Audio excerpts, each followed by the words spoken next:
today, as you can see here, we have a All right. 1971 Edgewood Wildcat, and essentially we'll be working on restoring it to pristine condition.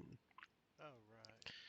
And after All that, right. So maybe we'll be going today, over some as you can see here, we drag racing and such as that with the Edgewood that I already have in my parking garage, as well as possibly some other vehicles. So let's go ahead and get started with that set here. Uh, and with that, I will just go ahead and start by removing the body parts as usual. If you have ever tuned in before, know my routine would be to start by removing the body parts. And once those are removed, I like to start by removing the mechanical parts. After putting it up on the lift, we start with the tires and then move into the rear suspension struts and all that, right into the front. And once we got that removed, we'll put it down, pull the engine, put the engine on the stand, and repair the frame and go from there.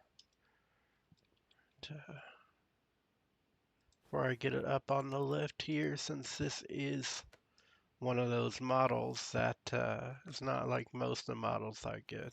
This one is actually in a little bit better condition, so it still has a lot of the parts in the engine bay, which I'm not used to dealing with, as I usually get them from like the junkyard or the barn. And a lot of times, after sitting for as long as they do in those areas, they won't even have any of these parts in the engine bay any longer, so I'm not used to having to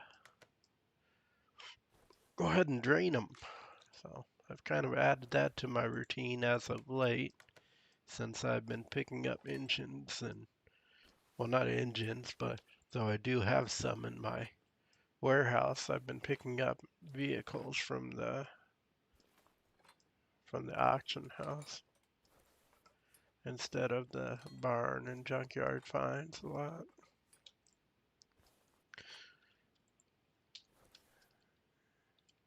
And before we put it down, we also like to get the exhaust manifold off, as that would prevent us from removing the engine in the future.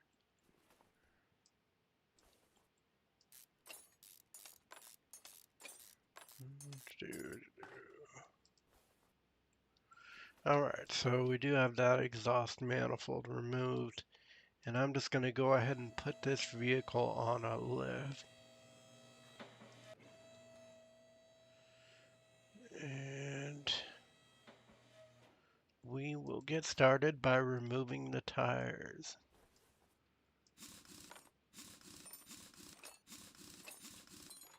Interesting, it appeared that I had one viewer up there viewing my channel.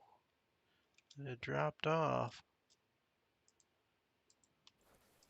about a third of the way, well, not even a third of the way in. I'd say like 0.01% into the stream. More mathematically accurate, it'd be 0.05, 0.9, somewhere like that. Probably way off still. Anyways, as you can see, we're just getting started with the rear mechanical parts now that we've gotten the tires removed.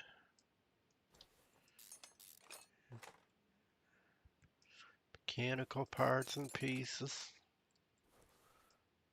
Small rubber bushings. They're small. They're rubber. And they're bushings. And I did not take this tire off first. That's weird. Why would I do such a thing?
Currently, I have nobody in chat, but for the future watchers of this video,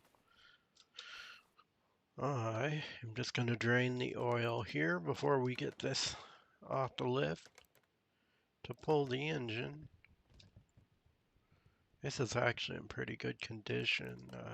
I'll show you in just one moment, but all the parts and frame of the vehicle are actually in the 70% range. At least I thought. It looks like the frame and the interior are in the 70% range. The body's now reading at 14%. I believe that's because I pulled off all the body parts, and the parts are showing as 37 because I pulled off all the parts. So, yeah, probably should have showed you that earlier, I guess. But let's go ahead and pull that engine. We'll go ahead and move this back so we can see the frame better once I get this put on the engine lift. And now move this on over and we will utilize the equipment. So you can see it's about 1,000 credits, not too much given the condition. I imagine that's why it's only that much. but it is now in the 100% range for the frame, so we are already done with that. So now I'm just going to come over here and lap up some rotors. And then I'm just going to go ahead and tear down the engine. Take the engine block off of the engine mount or the engine lift, engine stand, whatever you'd like to call it. And then we'll go ahead and get started repairing the mechanical parts, followed by the repairing of the body parts. Then we'll go ahead and rebuild the engine. But while we're doing that, like I mentioned earlier, I am going to go ahead and do what's in this game called blasting of the rotors. In real life, it would be referred to as resurfacing the rotors by taking just a smidge of metallic compound off of the surface of the rotor in order to make it look so fresh and new again. Ugh, you know how that goes.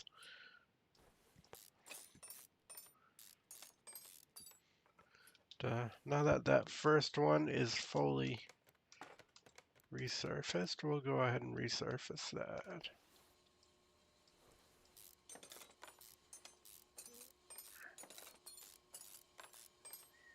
I got that off. I'll move over here.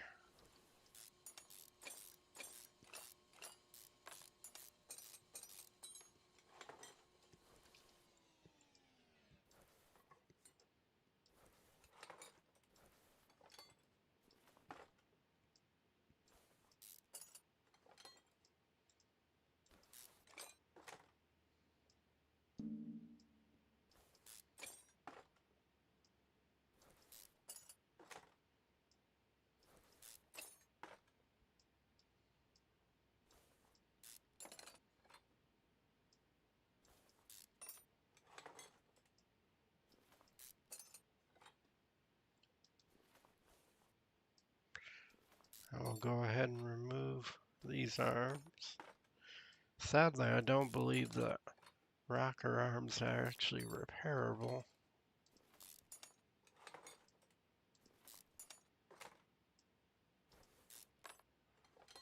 So we'll just remove those and we'll have to replace them.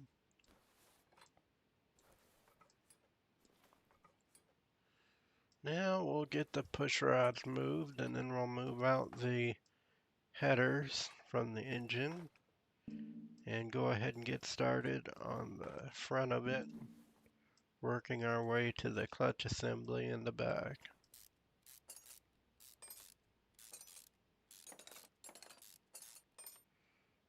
Ooh, there it is. Didn't see that one back there. Had to zoom out a bit. Push rods.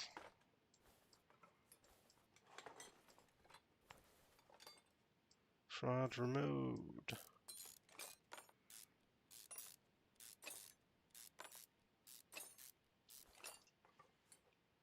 Headers removed. Now we'll go ahead and get started on the front, as said. And should be able to remove this belt easy. Like with this one of those easier engine builds to get to. Don't need to remove any idle rollers or belt tensor to remove the belts. On a V8, that is rare. Engine time cover should just have one chain and gear cog. Right there, time chain and cam gear. Then we can move the camshaft. And get those out while we're at it. I'll move the oil filter and we'll start on the clutch assembly. 1, 2, 3, 4, 5. Huh, usually it's 6. But got that removed, so now we'll flip the engine over, remove the oil pan,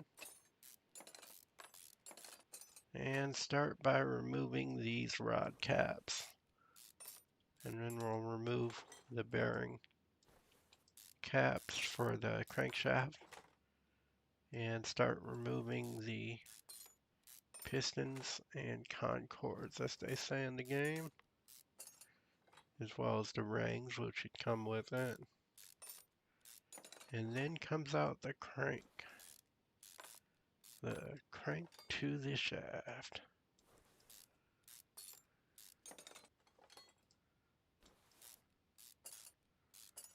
Alright, so got moving the pistons now.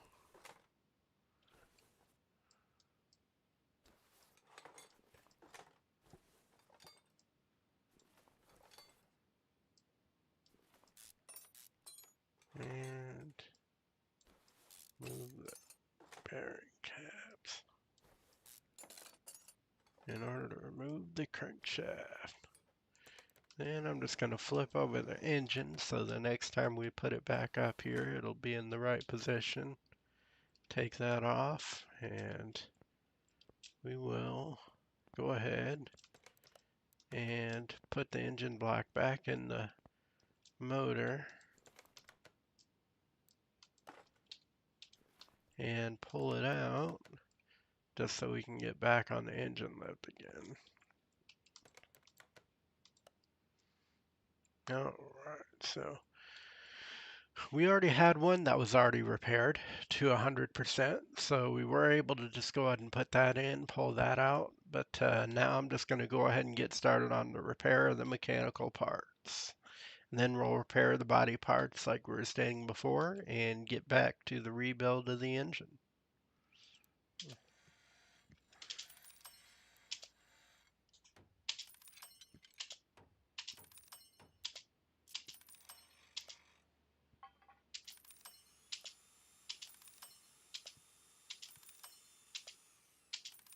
I apologize if you hear some insulting language in the back.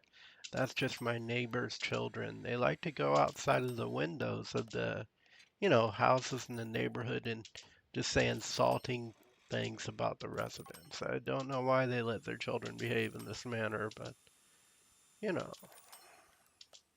gotta start somewhere, I guess.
right, I got the mechanical parts removed, or repaired, excuse me. Now we'll go ahead and repair the body parts.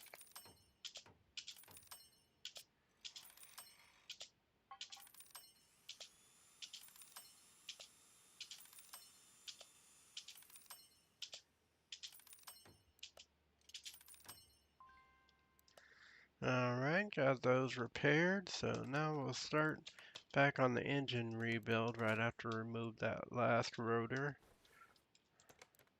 from the resurfacing thing there. Be able to put that crankshaft back in.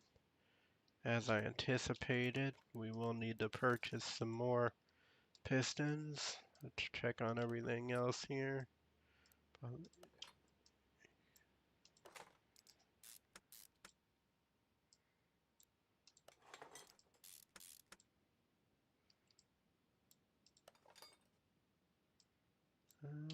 Yeah, gonna need a new one of those.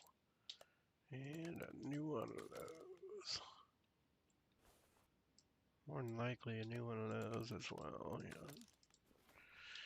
And let's see if I got those. 1, 2, 3, 4, 5. Clutch release bearing. And let's go ahead and make those purchases.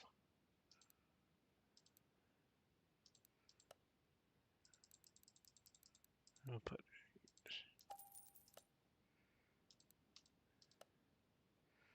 And since this is a V8 OHV, which is kind of a common cam gear, I'm just going to get about 50 of those for future rebuilds.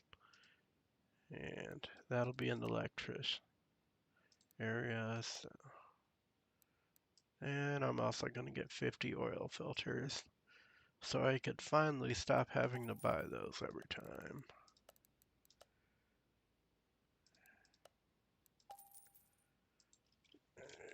Ignition.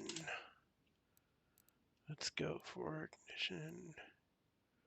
Rotors, what I'm thinking. What was that? Cap A, I think? Yeah, that was Cap A.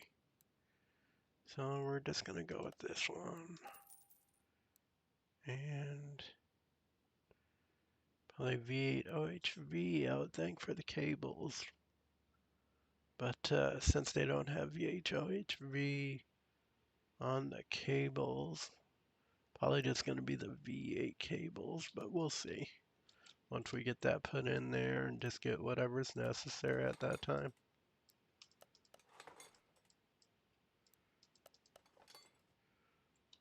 As I think I'm just going to go with the aftermarket cables anyway. It's backing out on me, not allowing me to zoom out in that position for some reason.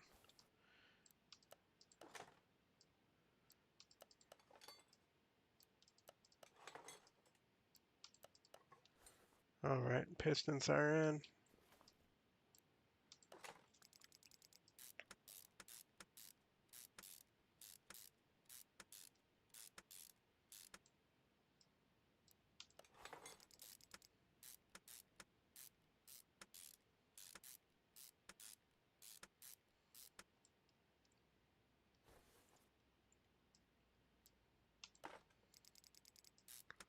It's like for like over a year, I had a neighbor directly to the east of me who would always take credit for, you know, hacking into my computer and like anything that went wrong, essentially.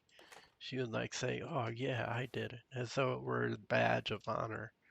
I later found out that she's a 14-year-old child, or you know, something in that age range, based on her maturity level, which is based on her actions as well as her words. And yeah, I later found out that she wasn't necessarily the one that did it, but I believe she knows who did it. Really still don't know, you know, who did it because my ability to speak to children is limited, and her father claims not to speak English. So that's wonderful.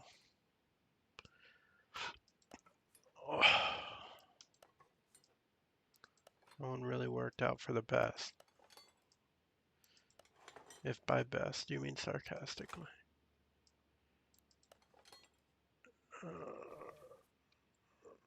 Let's go ahead and get the rocker arms in here.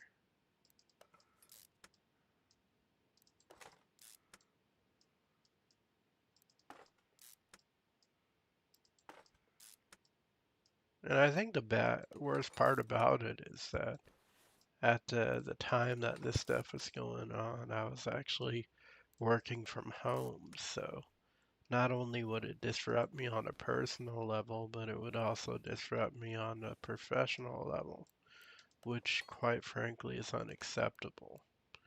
And therefore I did attempt to speak with her father in regards to it, which was, you know, the guy that lets her act that way. So obviously he would probably act that way too, and probably would have been the assumption, but I actually did have to at least try. There we go. Got about 50 of those valve push rods, as those are the generic push rods that we would use most often.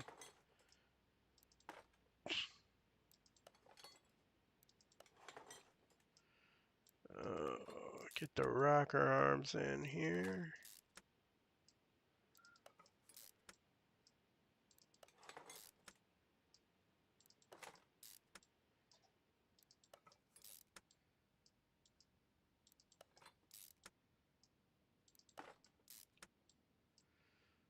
And we'll go ahead and get the head valve cover.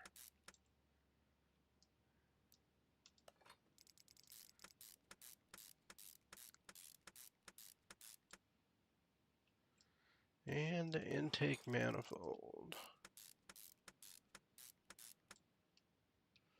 Followed by the carburetors, which thankfully are rebuildable. As a lot of these carburetors, when you're working on, real engines in real life, which this one wouldn't be mapped from as it's not a part of any DLC, but a lot of the carburetors actually are not sold anymore, for those particular vehicles, as they're older vehicles, so they'll release, like Edenbrock or some other manufacturers will release rebuild kits for them. So you can simply rebuild the parts of those carbs that are giving you issues and make, go ahead and put it back in there and utilize it.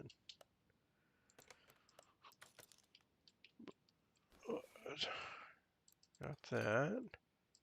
And the ignition cap. See, we do have some clips in there still. And let's check on the ignition wires. Those were the V8 wires like I was anticipating.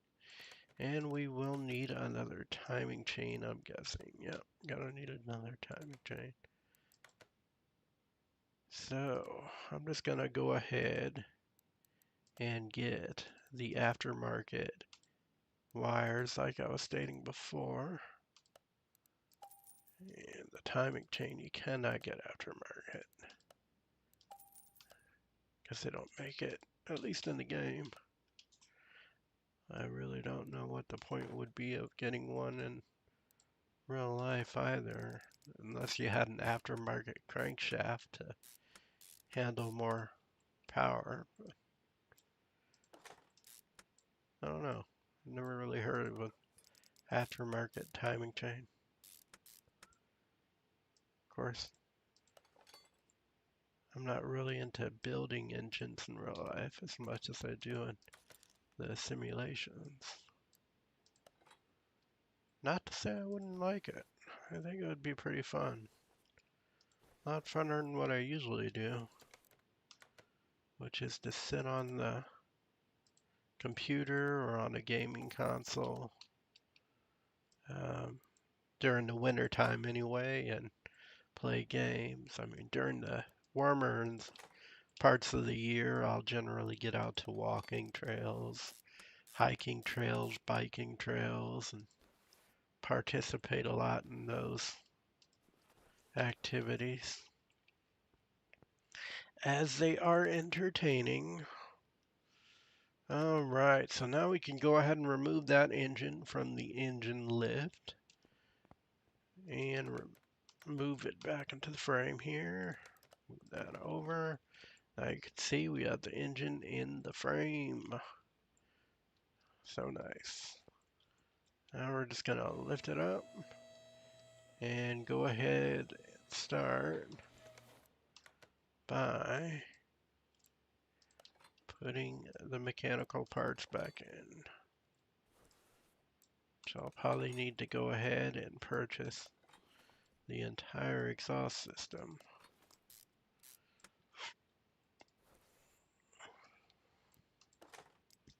Because I don't believe I keep those on inventory.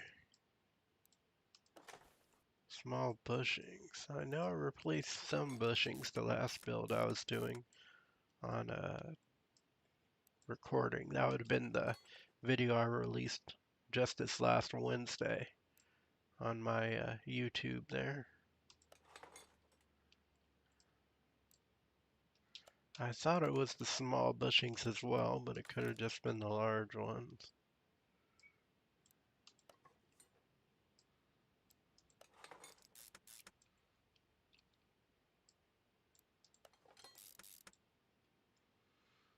Let's see if we have any of these. We do not, so we'll go ahead and add those.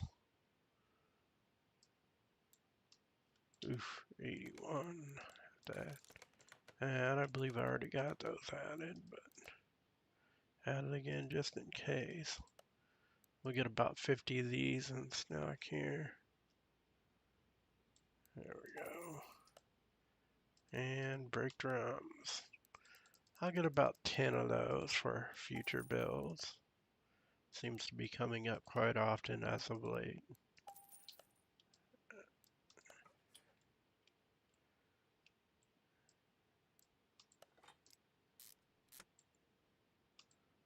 Alright, so let's go over here. Go ahead and put on that rear axle knuckle housing. And leaf spring. Rubber bushings. Praise be to the gods of the rubber bushings. Let's go ahead and get that leaf spring plate. And the glorified U-bolts. With the shock absorber, we can get started on the wheel assembly. At least this one anyway. Oh, that is the last cylinder we have. Not surprising. Because much like the shock, or not the shock absorbers, but much like the, what was I saying earlier?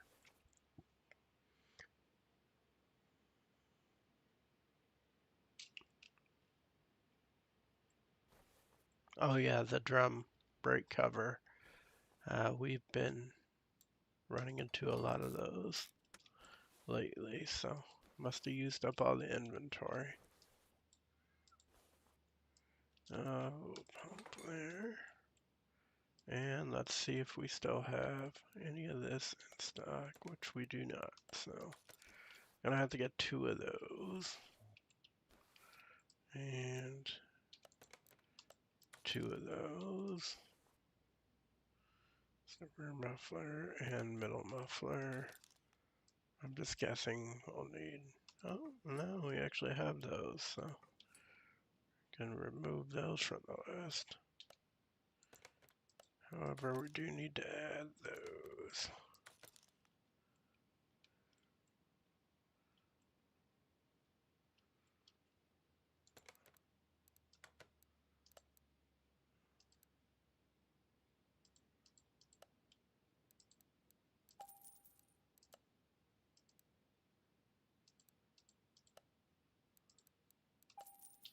There we go. So let's go ahead and add the rear muffler assembly. And we'll get the front exhaust. And get that cross member along with the bushings in there.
I believe we actually already have some of those double wishbone shock absorbers in stock, but just in case, I'm going to go ahead and purchase those.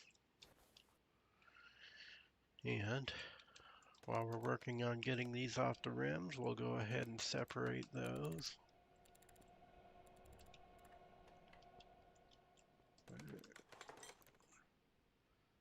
Wishbone shock absorber.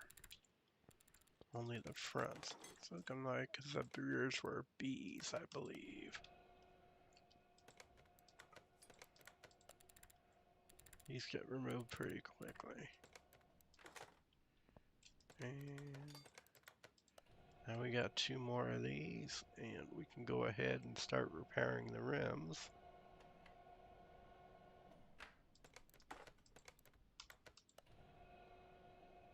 And then purchase the tires.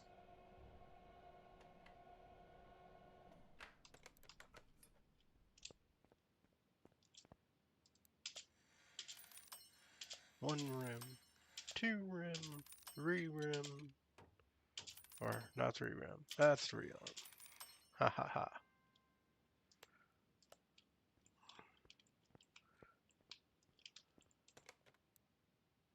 Much like that pimp off of Sesame Street, the Dracula character.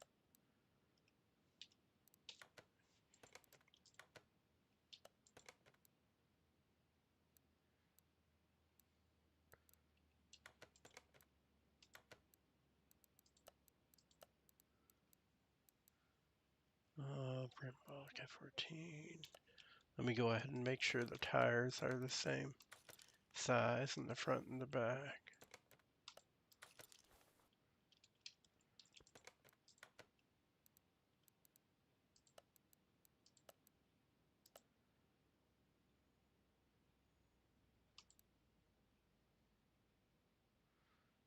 It's 225 and the fronts are 195. Okay. So we got 235, 75, 14. Let me check something out.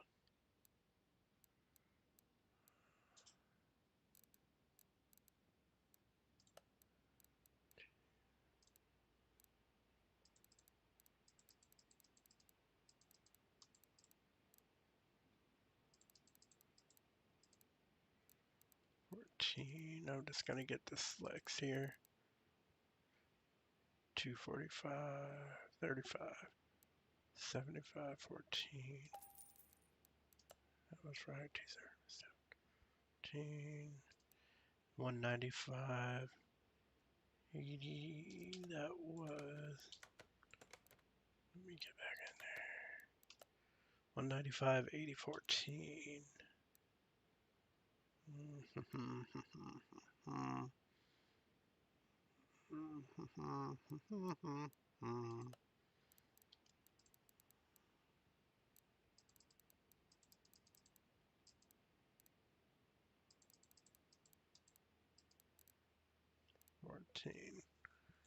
I'll get 2 of those and start applying those to the rims. While we're doing that, we could join these double wishbone shocks together in marriage, much like in a restaurant you would with the ketchup bottles. The ketchup bottles, as some may say. Oof, what was that? 235, 75, 14. Okay. That's a little weird. That we have this one. Oh, I must have put out the 95 first. I was thinking the first one was 235, but I was wrong, as they say sometimes. Not often, I assure you. Usually it's, I was right all along. Why didn't we listen to him?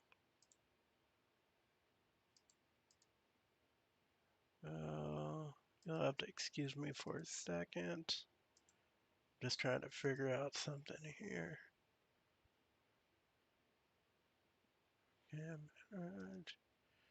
Honestly, I'm just trying to. Oh, my screen preview is having difficulty.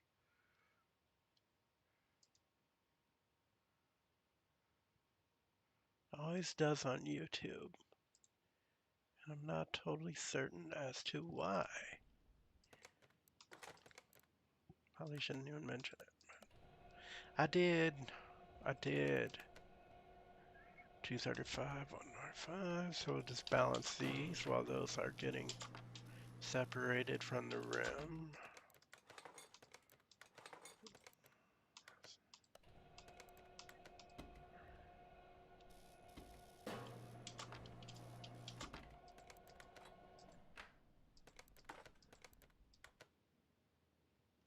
Or not separated, we're supposed to be installing them, right?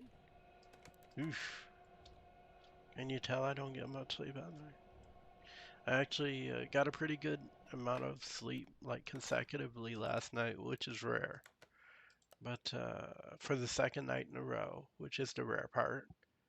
But I ended up waking up at like 7 a.m. this morning because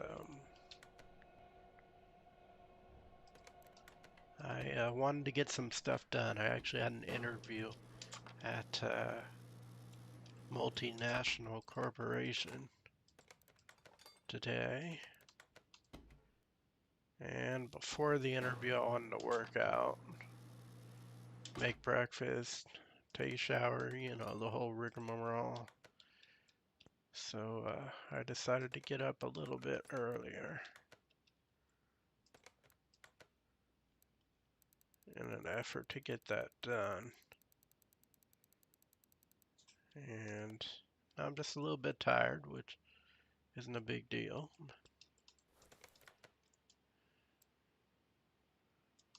235. And presto changeo.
Alright, so we got all the engine bay parts put back in. I'm just going to start filling up the fluid a little bit early. Usually I like to get the body parts on, but you know, why not?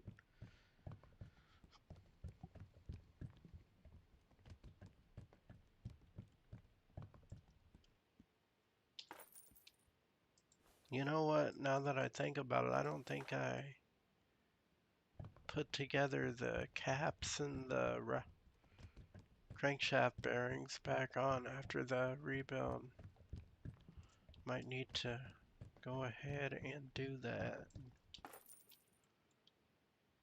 We'll see in just one moment when I attempt to refill the oil.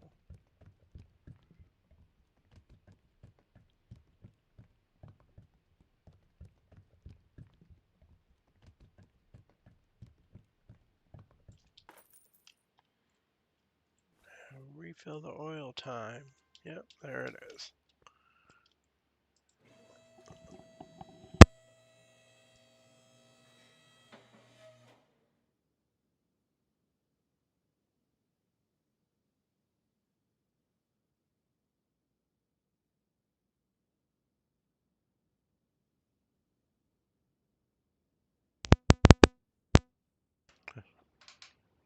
I'm bad there. Looks like the wire fell out of my headset. But let's go ahead and get that in here.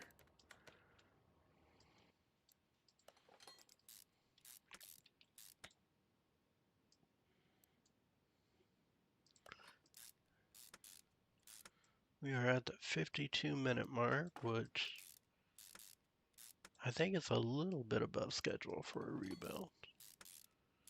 Usually the whole rebuild will take about an hour 17 on average, about hour 10 minutes.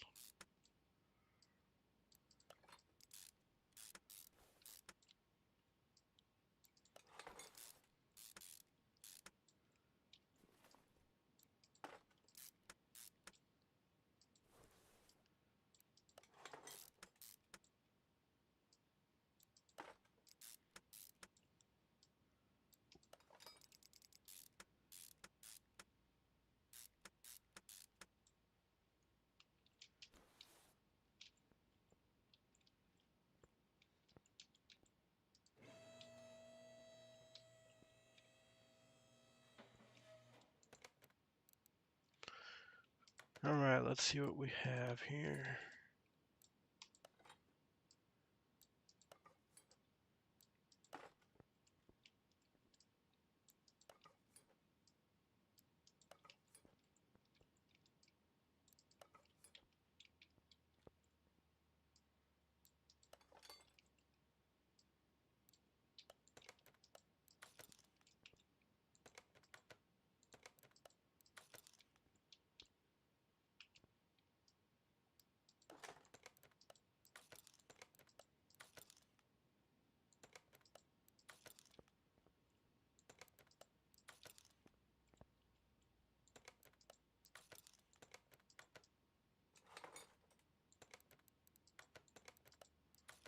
I want to get those windows in there.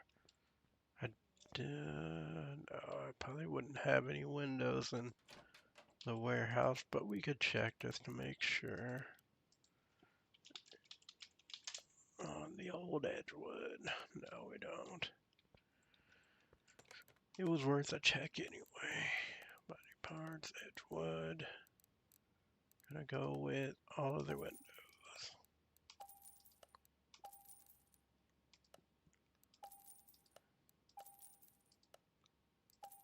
And let's go ahead and check in on the aftermarket parts. Yeah, Edgewood wouldn't have any. So we'll just get those headlights and tail lights in the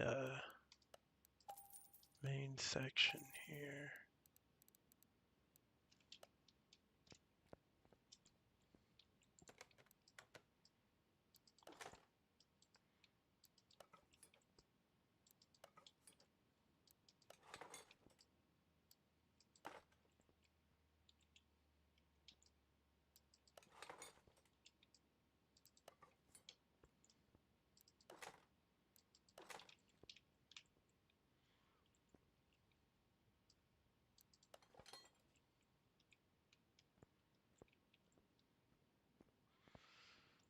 All right.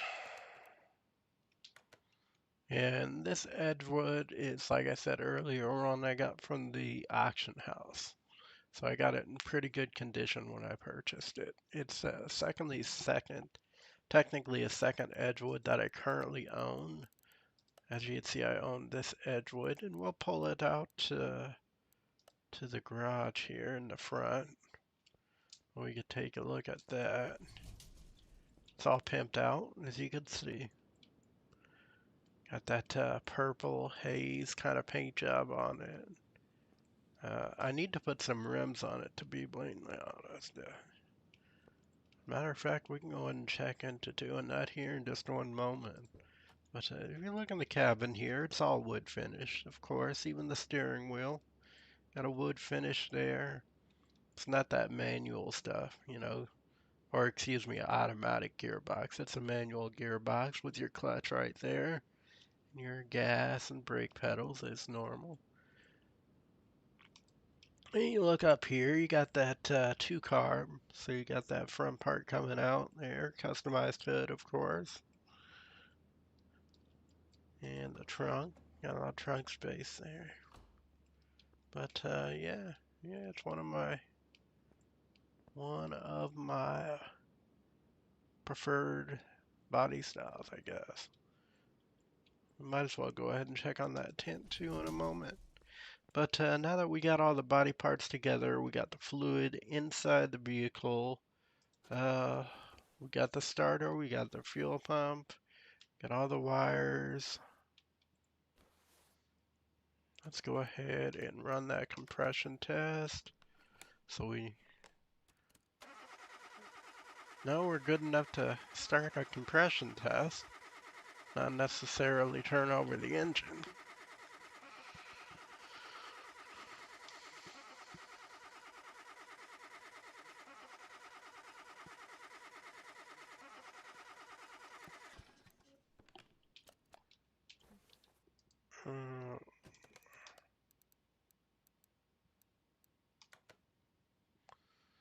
We'll bring it out front here. Look at that side-by-side shot.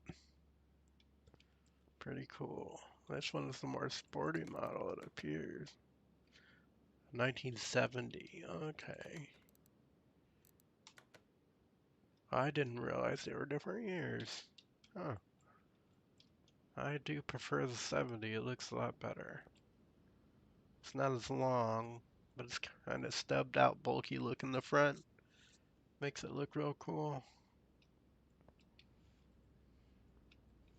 More like a sporty brand. This one doesn't even have a manual transmission. It's just an automatic with that e-brake at the bottom. I think I'm still going to sell it. We'll go ahead and get on in here. And let's go ahead and try and turn it over. You know, it always helps to have oil in your engine. So we'll go ahead and put some oil in there. Just a little bit there.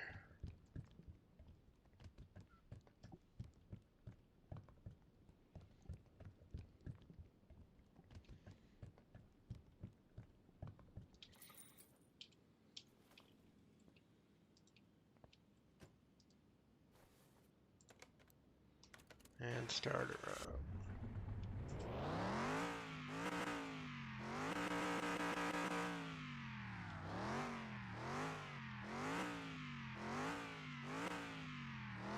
Get that oil flowing there.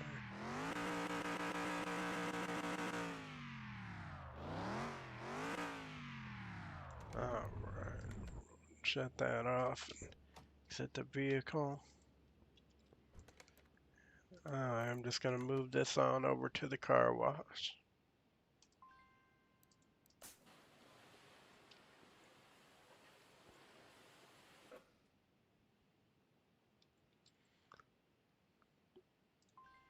And go ahead and vacuum the interior of the vehicle out. Now we'll go ahead and move it on over to the dyno. And up front, shock absorber cap. Wonderful. Don't know how we forgot the front shock absorbers after putting them together. This is not the first time this has happened, and frankly, it's unacceptable. Unacceptable behavior on my part.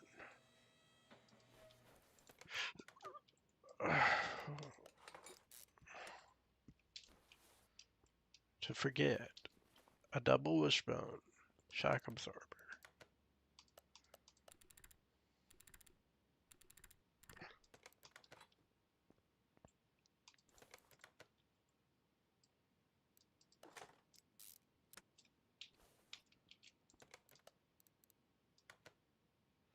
Alright, let's go ahead and try and run it now.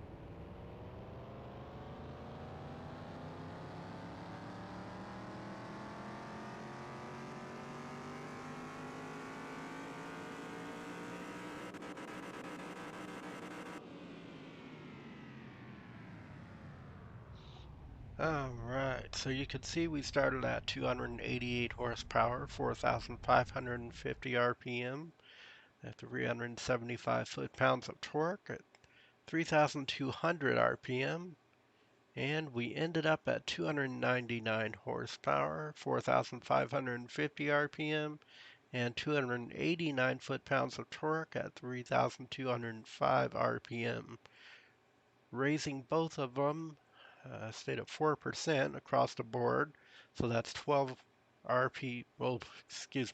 12 horsepower and 14 foot-pounds of RPM. The drag rating is C270, which is kind of mid-level for the C class, if I'm not mistaken.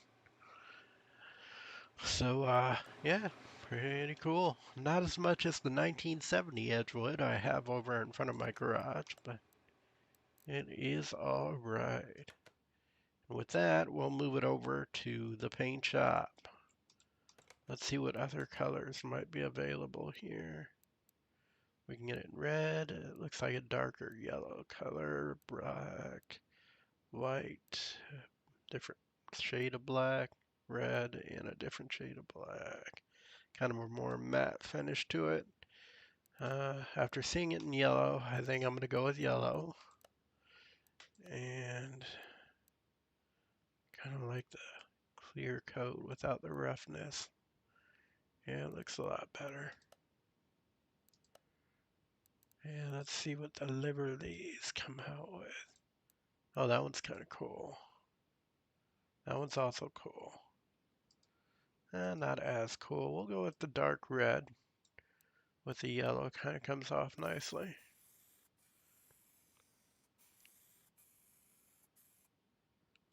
Alright.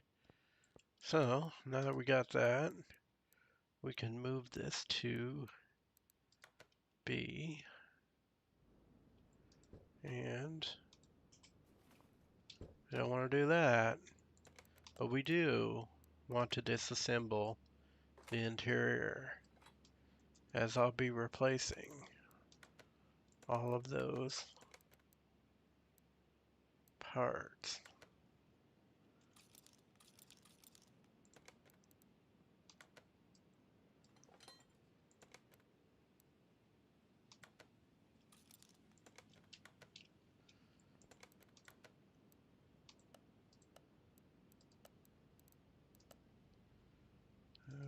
Relay, headlight, windshield, front left body, window, front right body, right window, and 2 seats.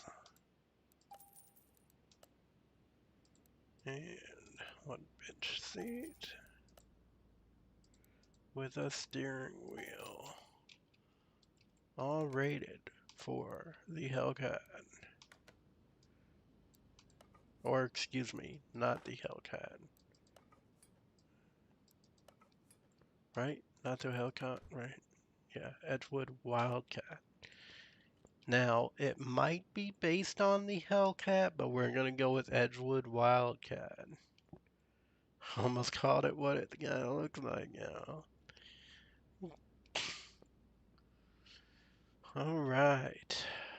So, we got the body at 97%, not making much sense. Replaced everything with 100.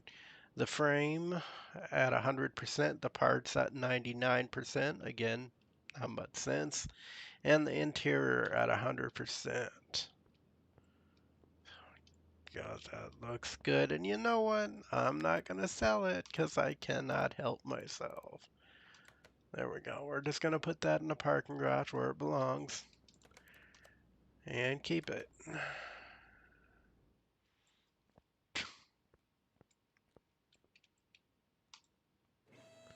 You know, if you're going to have an Edgewood Wildcat on stock, why not have one of each year available? You know, why not? You know, it's an Edgewood Wildcat. You got to do it. You know, you may not want to do it, but you got to. Now on this one, I'm just going to go through and pimp it out. See, we got 14-inch rims, so I'm going to try and enhance those to about 17, 18-inch with low profile tires and see what we could pull off.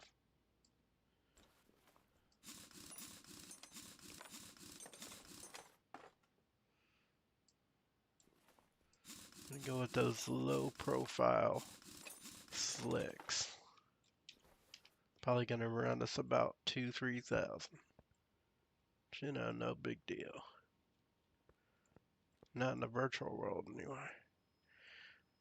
So, let's go ahead and check and see if we have any.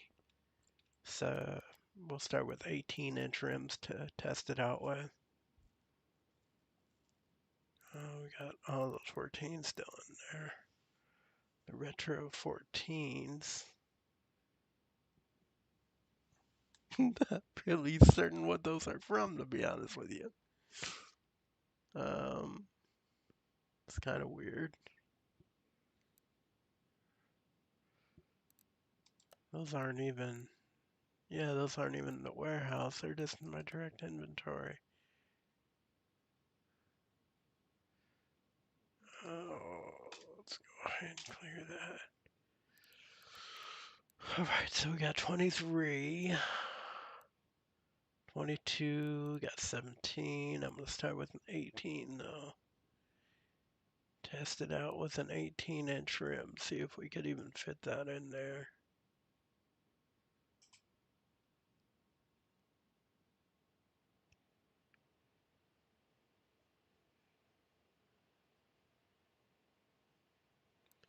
I got this 18 there, rim 7. Now, obviously, we're not going to be replacing it with rim 7s, but since it's an 18, we're just going to try it out here as far as seeing if we'll be able to fit 18-inch tires or 18-inch rims in there with an 18-inch tire. I'm going to check and see what kind of 18-inch tires we have. This is kind of a more low profile tire right here, so we'll give this a try, see if that fits on there. Fortunately, we're going to have to put it on as well as balancing it.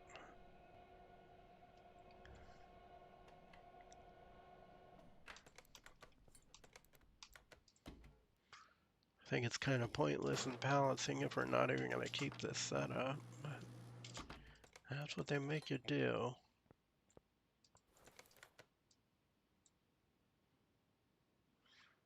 Maintain. And it fits. Let's see how it fits though. Oh, that's nice. I like how it fits in the front at least. Big, almost getting underneath it.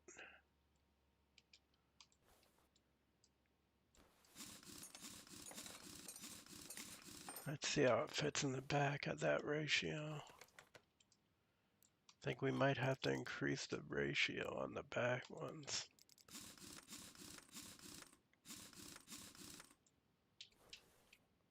No, that gets right up under there too. That's nice. Now it looks like it might need some hydraulics to go with it. And then put Dre in the front seat and do a rap video.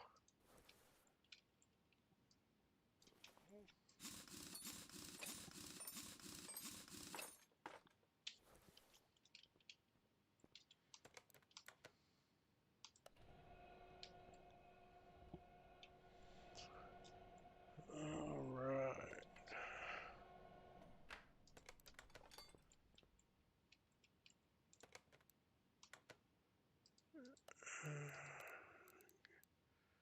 We got Slick, Slick B, Slick C.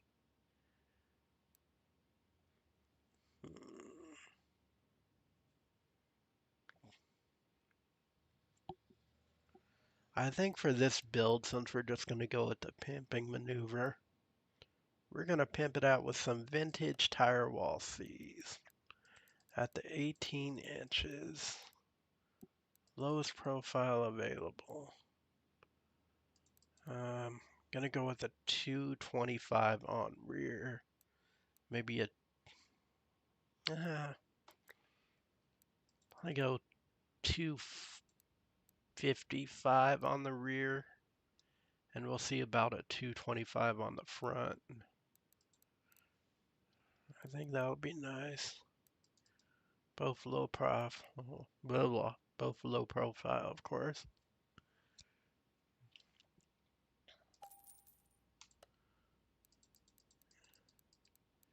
And 225. And those profile onto. See if those fit with the rims. Now the rims, for a build like this, what you want to look at is pimp appeal. What would a pimp choose? Now, if I were a pimp, and I'm not claiming to have been a pimp, I'm a pimp, definitely not a pimp. But Cat Williams is a pimp. So we'll try and imagine what choice Cat Williams would have chosen if he were a pimp in another life. As, the whole stage persona is a pimp. but it's Cat Williams, so he's definitely not a pimp. He'd be like a leprechaun pimp, but he ain't a pimp.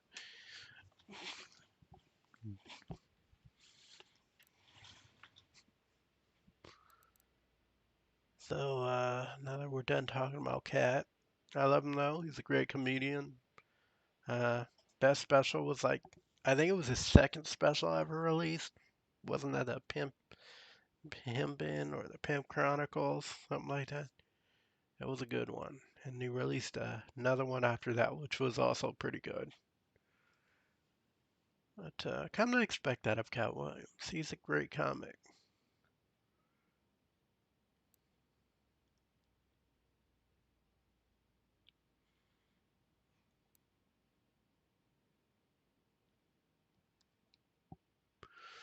Let me see. And we could always color him too. Thinking about going with gold. I have a thing for gold.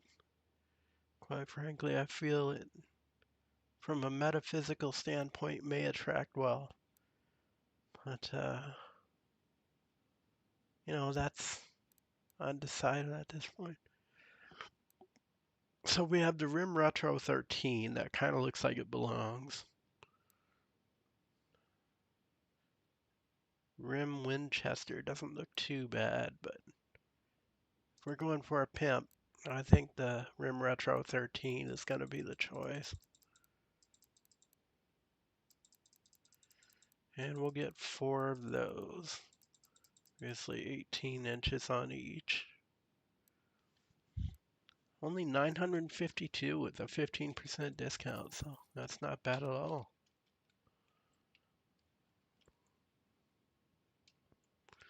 And you know what? I'm going to go over here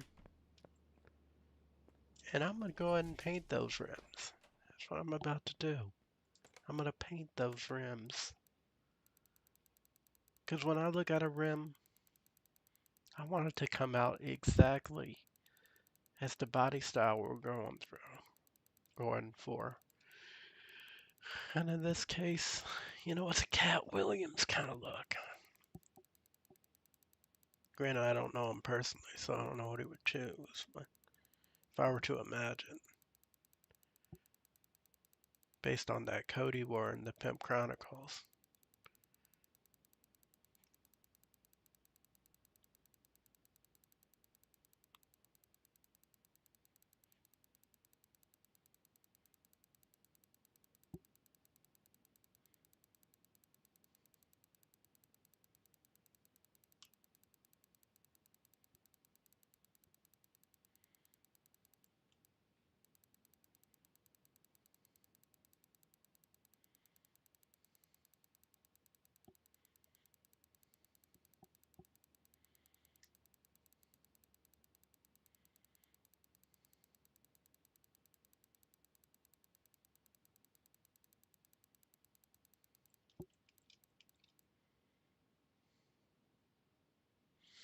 Alright, Rim Retro 13s. Kind of like this one here. Looks perfect. We'll go ahead and paint that.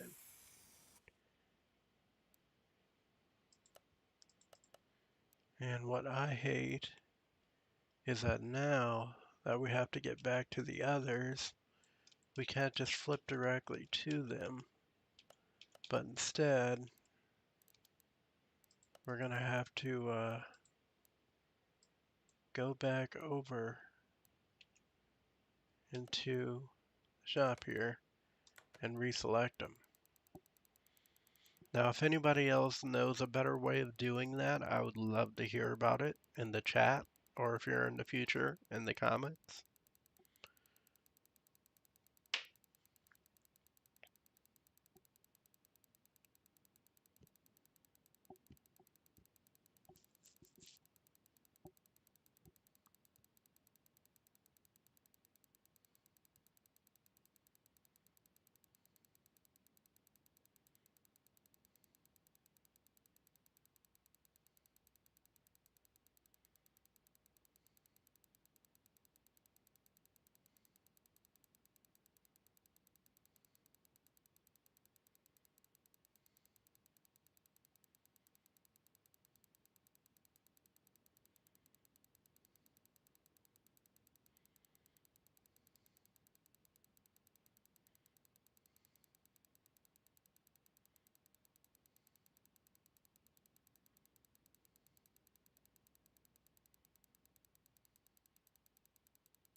This is the bad part about putting items directly in your inventory as opposed to in the warehouse.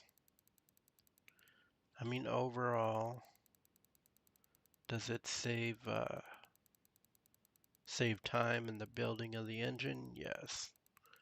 But when you want to go back and paint something, kind of makes it a little difficult. There we go.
All right, there we go. Long process, but in my opinion, definitely worth it.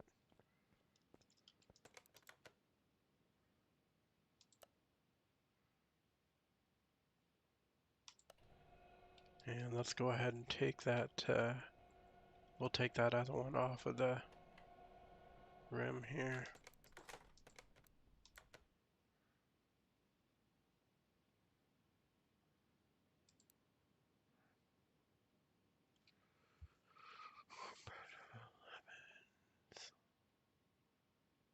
Where's that other one I was looking at? I mean, definitely take these off, but looking at another one, I don't know where these ones even came from. As I was saying before. But I do intend on putting them back in my warehouse for possible use later on.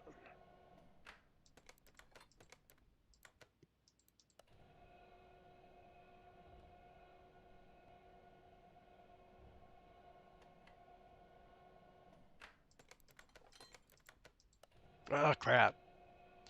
That was the wrong one.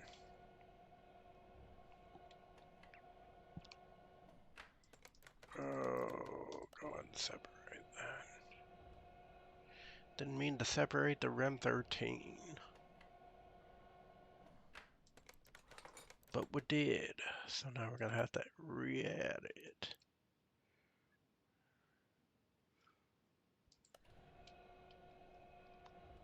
And let's go ahead and put those others into the warehouse. We'll tell it by the condition. So that one, that one, that one, that one, that one, that one. Well, it's these 83s. Put the 11s in the warehouse, along with the sports tire. And the 14s. Makes it a lot easier when putting them back on. Let's go ahead and check on the bodies too. Those, for the most part, you could sell or scrap them, but not the glass. Tail lights and headlights you might be able to, so I'm going to keep those on board as well.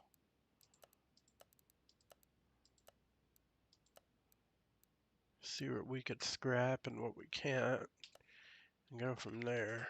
We'll go ahead and get started with that process here after this.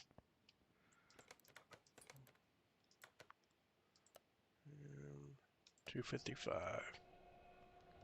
Let's go ahead and balance them while I'm getting those off the rim for my YouTube stream here.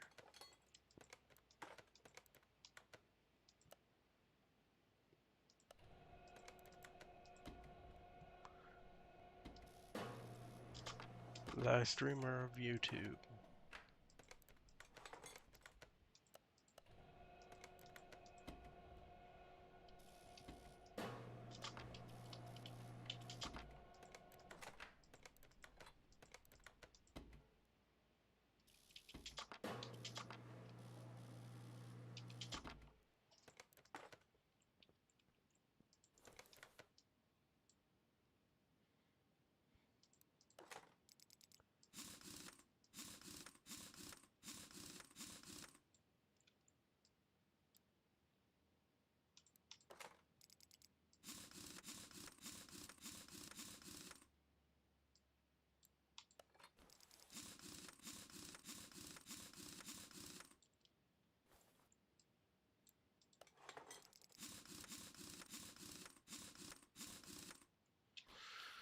All right, let's go ahead and move this out front here. A. That way we can get a look at that. Oh, that's nice.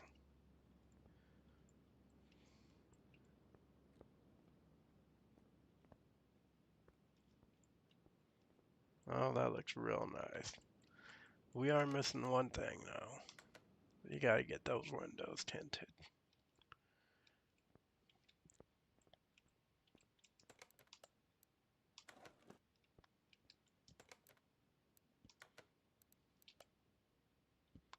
We gotta take it to the car wash real quick. Otherwise, it is going to charge us.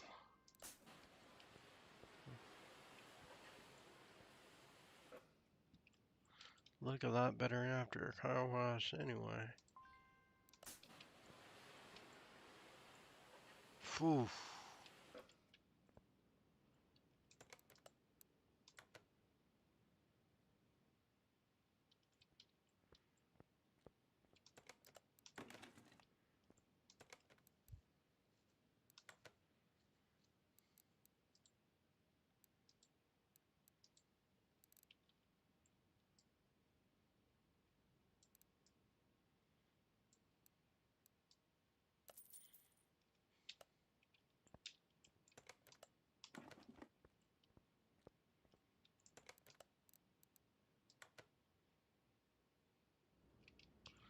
There we go.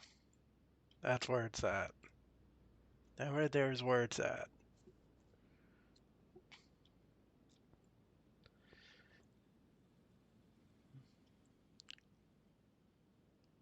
Kind of thinking if we want to go with a gold theme though. We also got to do one more thing. Yeah. We got to remove this air scoop. And we got to do a little something with it.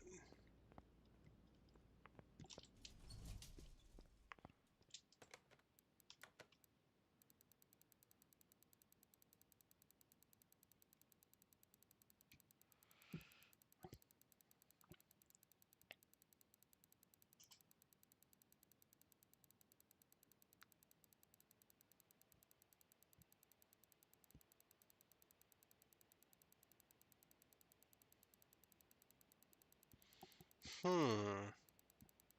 don't know why I'm scrolling into E here. But I just passed A. And when I passed A, I did notice one thing. I did not see any air scoop.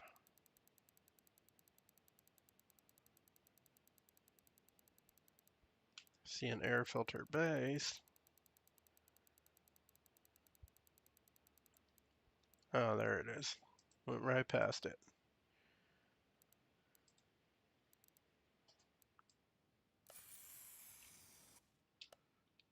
There you go.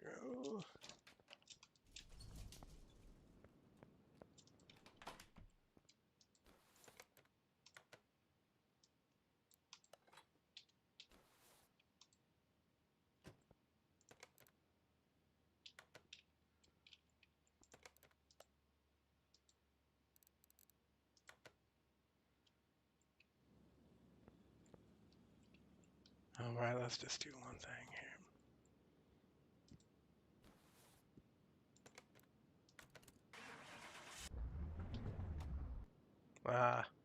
Won't let us leave it running here while we accident. Unfortunately. Well, let's take a picture here. Gotta take that picture. That is how you pimp a ride. Even after it's already been pimped. If you want to pimp it some more, that's how you do it. Now, in excess of that, I might paint these bumpers, like that front and the rear bumper, black. I think that would come off a little better. And kind of tempted to make these side mirrors gold as well. If I could, I would change this window lining itself to gold for sure. All around the vehicle. But I do not believe you could do that in this version.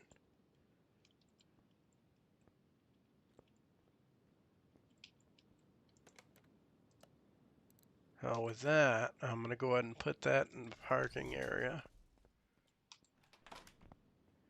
And I'm going to go over here and get started on scavenging for scraps. And while I do that, I figure we might as well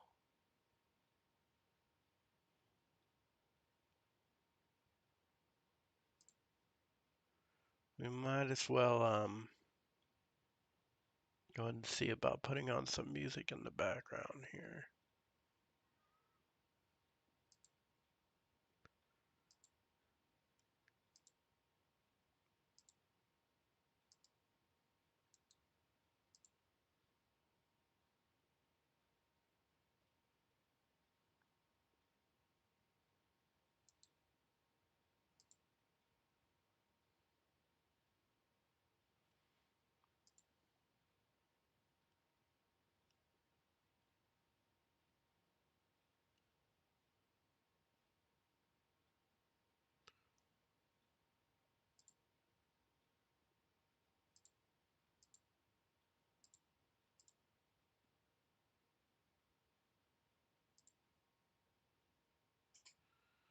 Honest with you,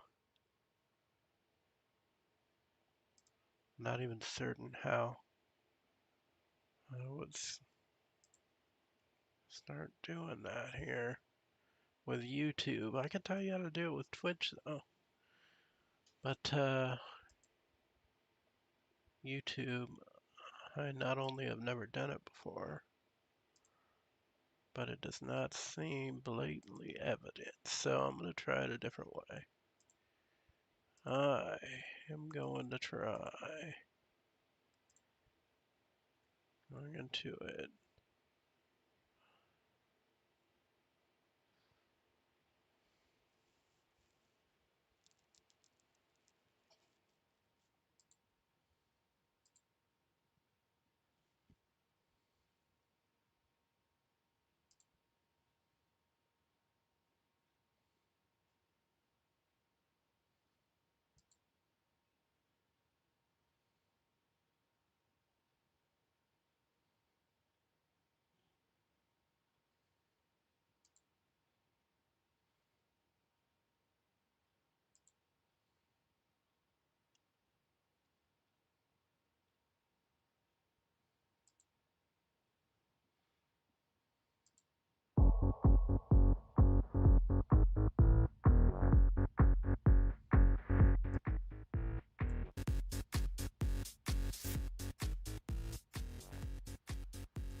There you go. Got the font. Turn that up for you guys.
so now we've gotten that completed. We'll go ahead and move back into the garage.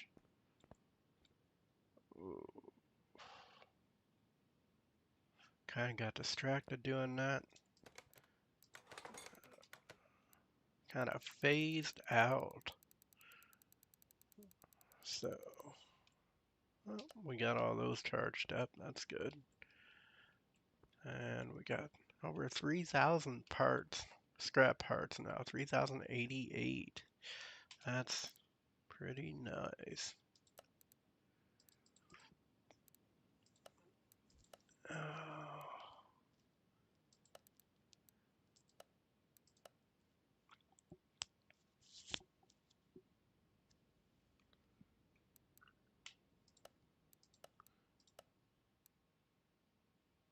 Let's go ahead and take that Mustang, the Stang they would refer to as Must, on out to the drag strip and see how that works out for us.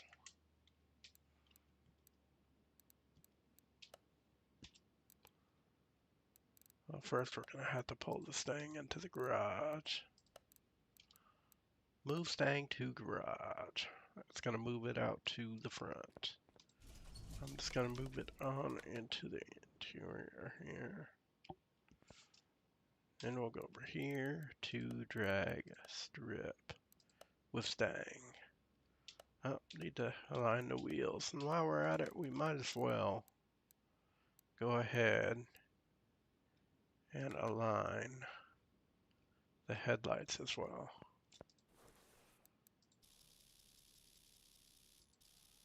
I don't often do this, as it's only necessary if you're going to be driving the vehicle. And most of these vehicles will just be sitting in my parking garage.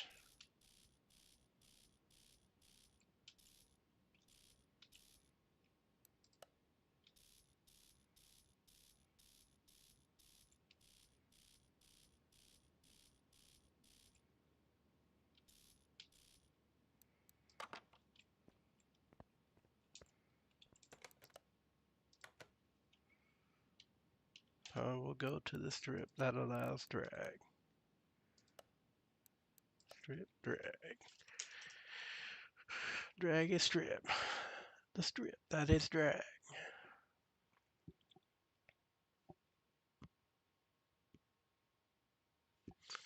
And let's just do a warm up here with an eighth.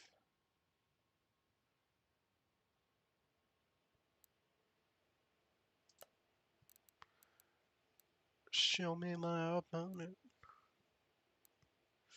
Jag E-type might not be a bad choice, but that's in D class. I only want to pick my colors out of C class.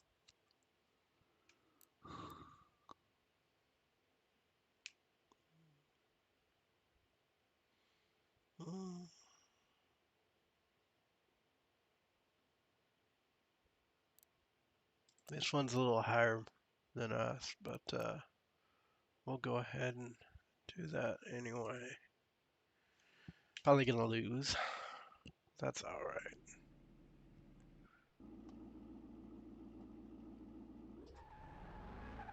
Oh, jumped a strip there.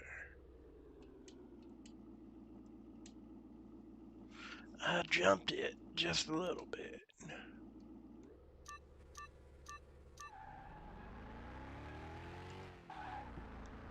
Ooh, those tires are spinning. And while I feel it performed admirably at 9.2 seconds in the eighth, the Austin Martin DBS won out at 1.2 seconds in the eighth.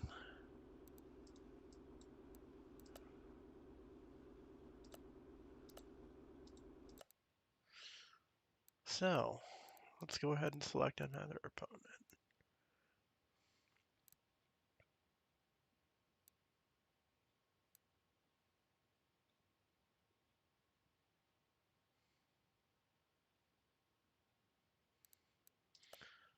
I think we should do pretty well against this one.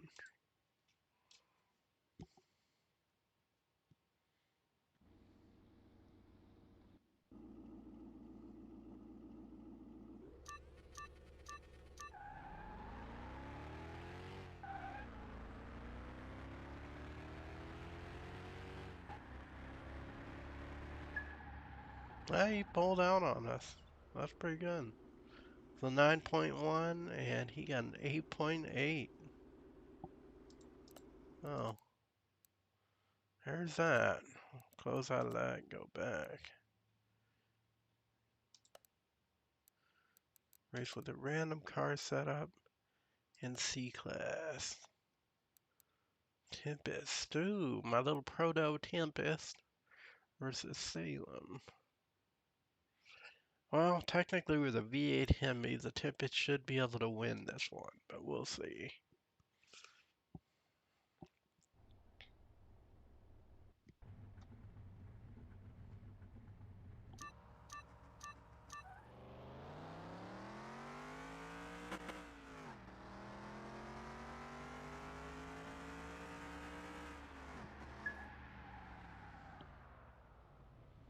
Yep, Tempest won that one at 9.3 in the 8th.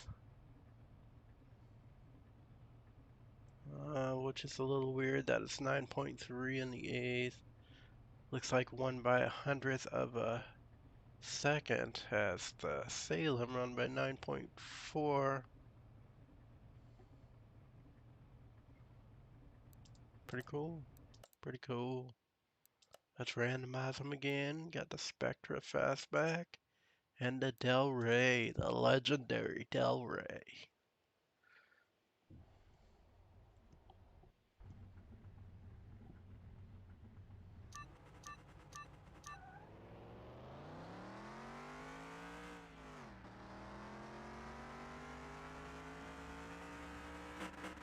That thing rides like air. Look at that. We got a 9.2 in the 8th, and the Del Rey got an 8.5. Thing is fast in the C-Class, I gotta say. Surprisingly enough, out of any vehicle I own, if I were gonna go C-Class, that's what I would choose. I mean, I've seen that thing in a tournament win like 2 out of 3 of the races.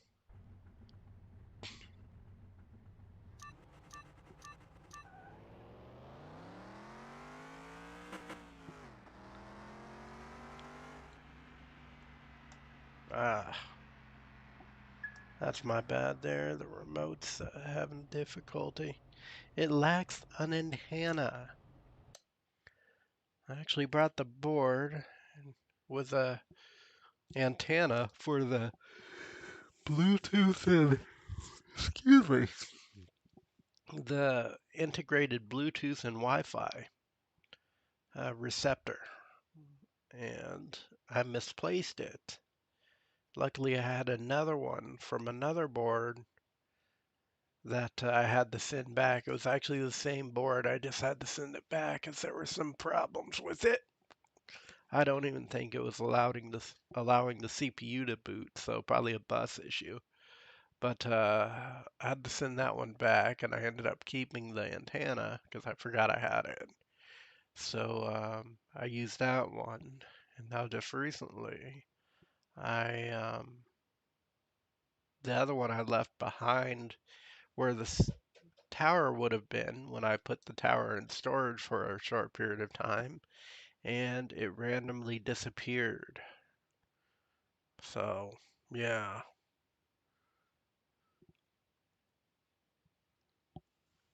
Now I have to order another one online. I would like to order a better version, but I'm kind of waiting until I can find work, as I'm in between jobs at the moment and have been for approximately a year's time. It's very unsettling. I'm not at all happy with it. But I digress. I did go ahead and randomize the car setup in the C-Class again, so we're looking at a 69 Bolt Atlanta versus 83 Eden Jagger. Bolt Atlanta given the rating at C 262 or 3 should win.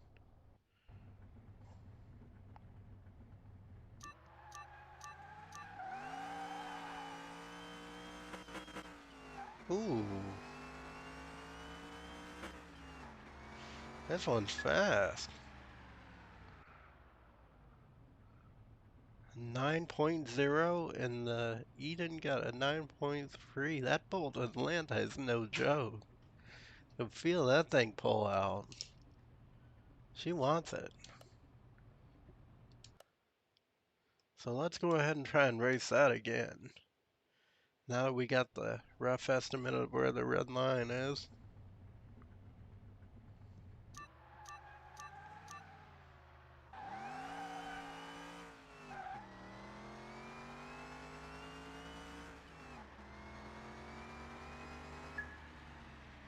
I think my remote gave out again on that. And we ended up at a 9.7 on the Ace compared to the 9.2 on the Eden Jagger. So let's go ahead and try that again.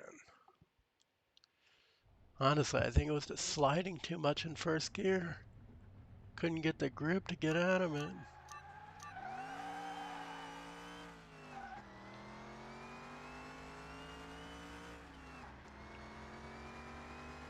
There we go. Oh, that was an 8.6 in the Ace compared to the 9.2 that Eden put out. She's getting faster. I think I might have to go back to the garage here and take a look into that vehicle.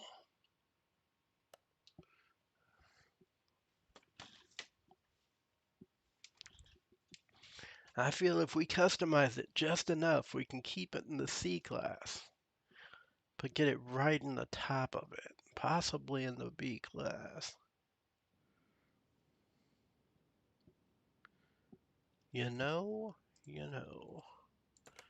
Alright, so we're just going to move this back into the parking there. I'm going to go over to the parking. See about getting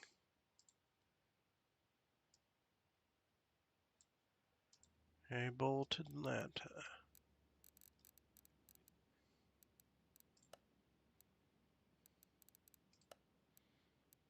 Or the Bolt Atlanta. Oh, what's an E? The one I got is an E. It's not tuned up to the C specification, which isn't a problem. I think it's just not rebuilt yet, honestly. Sitting at E for a Bolt Atlanta? No. No, that one rebuilt. It's just pimped out.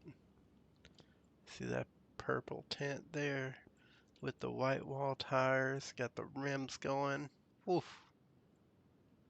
That is nice. The engine. Little small. Looks like a 16 over valve. Just the only engine we could put in it. What is this, a straight 6?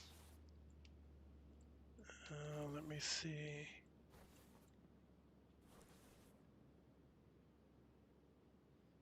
Yeah, that's a straight 6.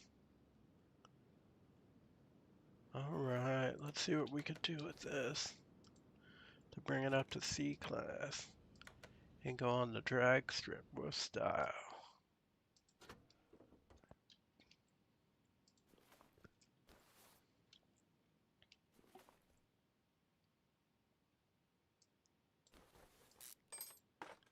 Oh, this is already aftermarket. Thinking about putting an aftermarket carburetor on it. Definitely get that aftermarket fuel filter on it. And the exhaust manifold. We could replace that as well.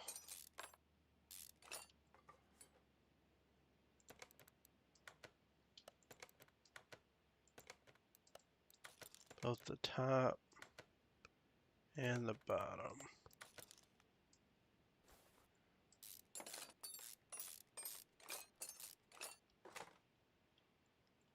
I think we'll just start with that as well as the aftermarket cables here, at least initially, and we'll see where that puts us.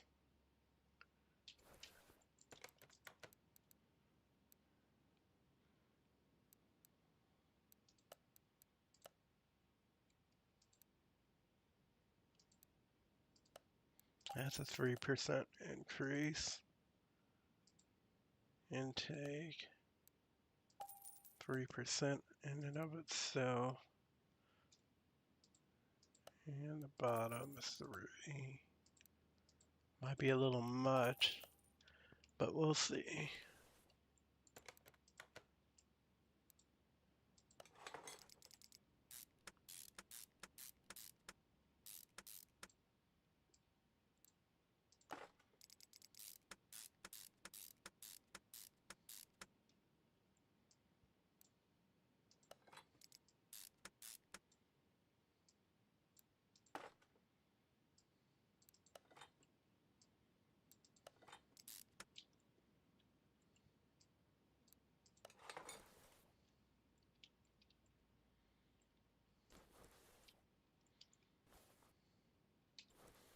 All right, let's take it over to the dyno. After we get a car wash, gotta be stylish about it.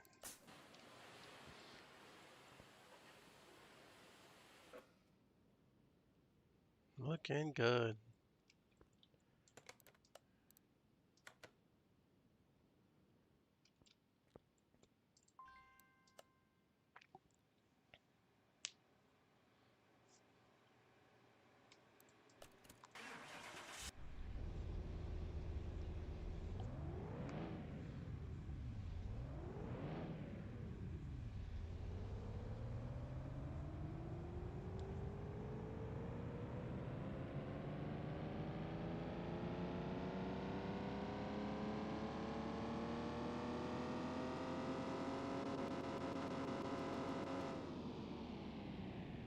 Oof, that is still E.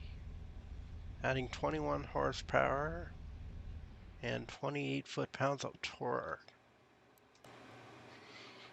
All right, well, it gives us an idea of what we're gonna have to do here.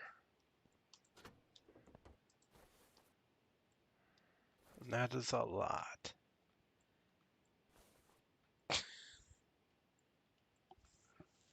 Oh.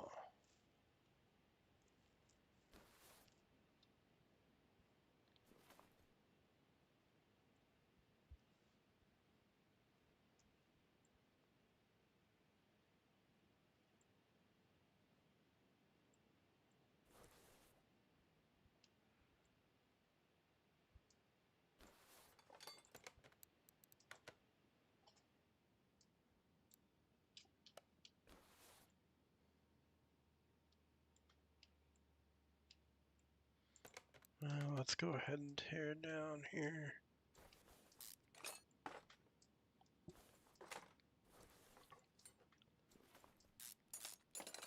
Honestly, I figured with all those increases in parts, wouldn't be a problem getting it up over E at all. But it is only at 91, so that's going to be over 100, which apparently is a lot more than I thought.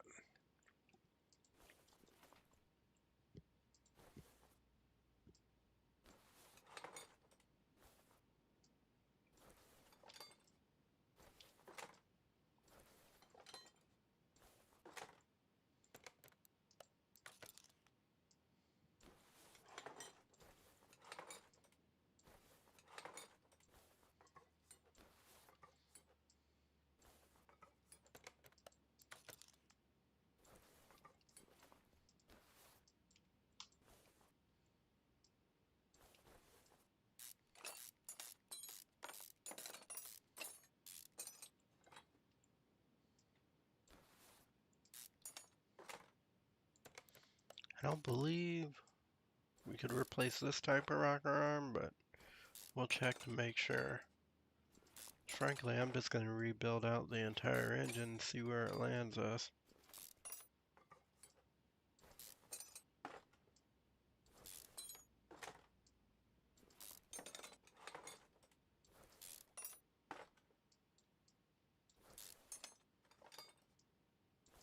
Also going to put in a new fuel pump with a new distributor cap and spark plugs, as well as pistons.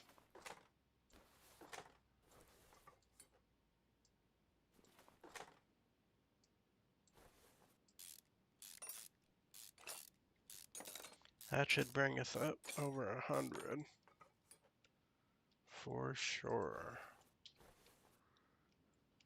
If it doesn't, we have plenty of parts in the engine cabin we could get removed and replaced as well.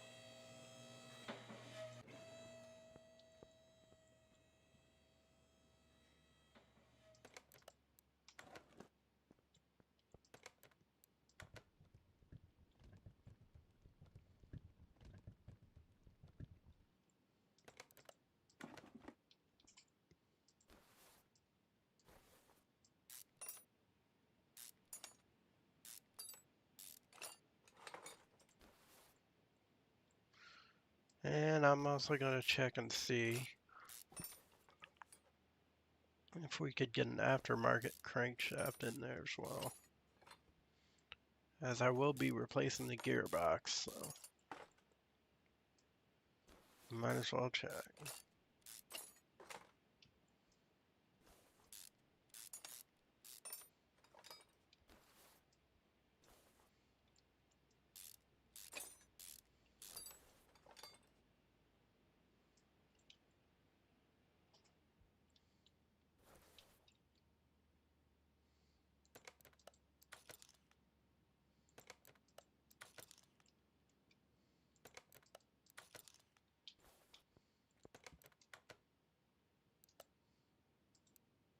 No aftermarket crankshafts available.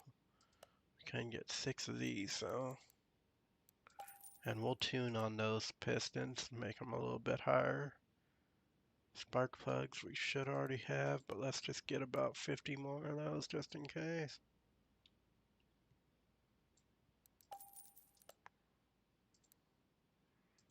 Ignition coil. And the rocker arms, yep, not able to do those. Gearbox is going to be a specialized part, and we already got those wires. I'll be at 1%. We could try and tune on that as well. 16B.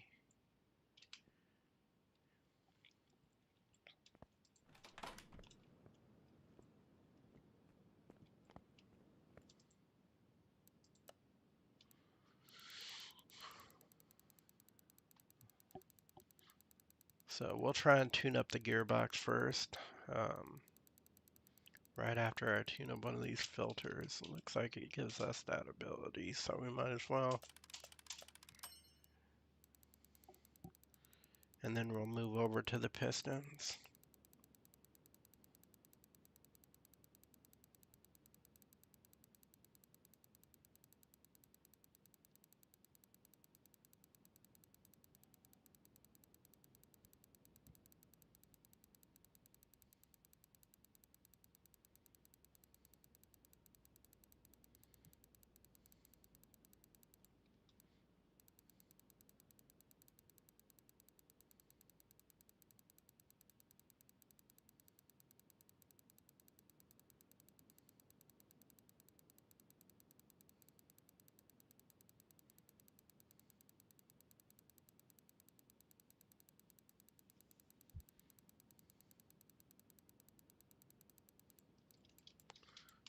Let's go ahead and work on that carb too.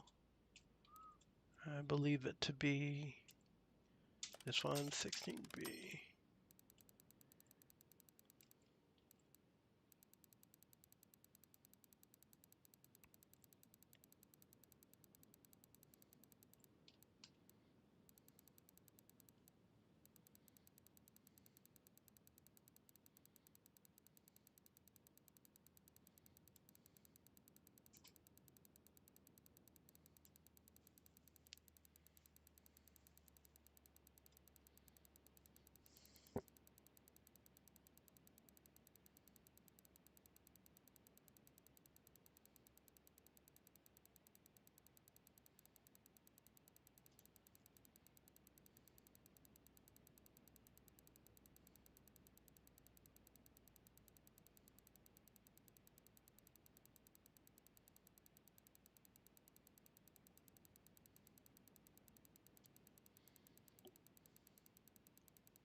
ahead and tune that up.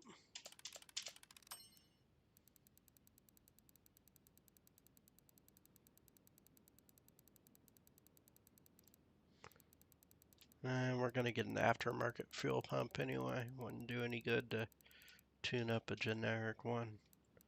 Otherwise, I'd do that as well. Or I should say an OEM one. Be the correct verbiage. Now we're looking for that 16B, so 2. Now we gotta go for those pistons. See how fast those salvage parts go? We've already spent, what, 400 of them? So quickly.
Should be 6 of those, yet I'm only seeing 3, so maybe those were tuned. Let's go ahead and get back over here, see about starting to put those in. We'll find out.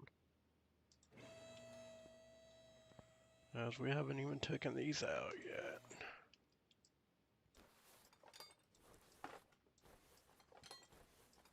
Still at 100, like it's never been driven, which is possible.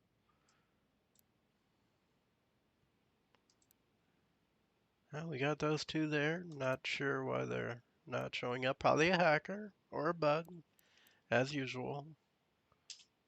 But,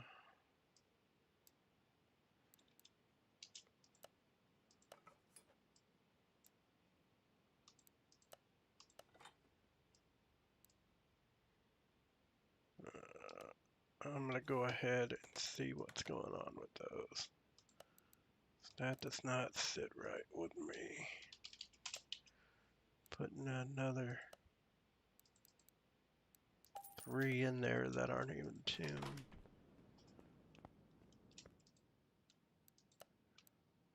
I'm just gonna step away for a bit here and I will be right back with you. Alright. Well, I am back.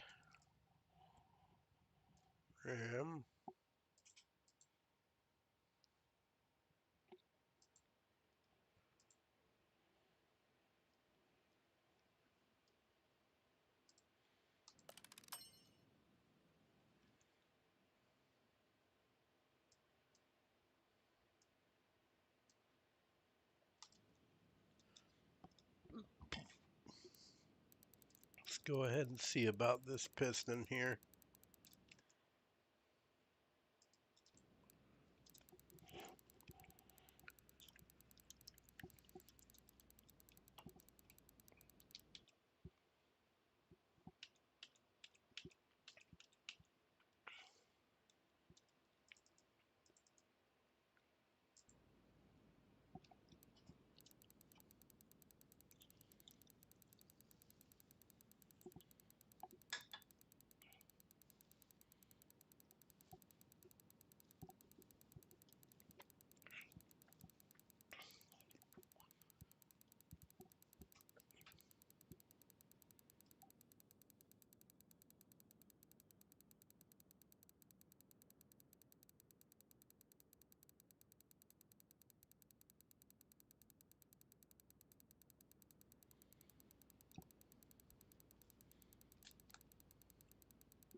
There we go.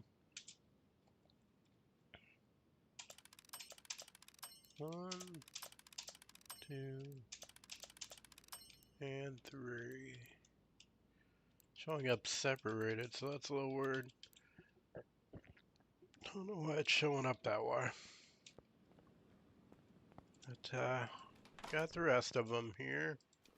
So we'll go ahead and put those in.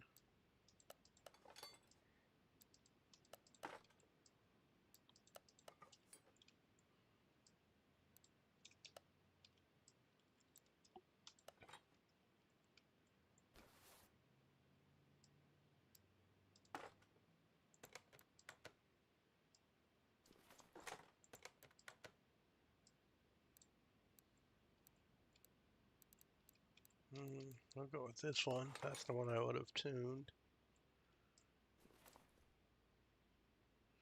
And let's look into getting this in the aftermarket too. I doubt if I will be able to. Oh, look at that, 8%. Not bad.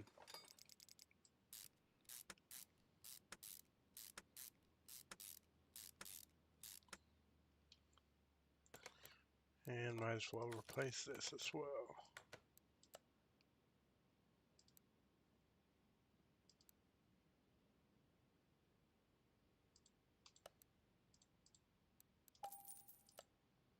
For later.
Alright, let's go ahead and take it over to the dyno. See if we increased anything here. Can't be started. Alright, so that's going to be because me and my infinite wisdom, I forgot to put in the bottom part of the engine again. Right? So once you put in those pistons, gotta put in the caps. That's a hard thing for me to remember, apparently. Unfortunately, we were unable to find any aftermarket crankshaft for this engine. But we did get those aftermarket pistons, so that was good.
Okay, we got that up to D class with an increase of 79 horsepower, that's 49%, and 106 foot-pounds of torque at 45%. Alright, well, since it's up to D class, let's go ahead and put in that gearbox and see what that does. Gearbox, we will put in the gearbox. And considering D class, I'm also going to go ahead and put in an aftermarket flywheel, clutch, and pressure plate. And you know what? While we're at it, we might as well put in an aftermarket drive shaft if we can get one. I don't think we can get one.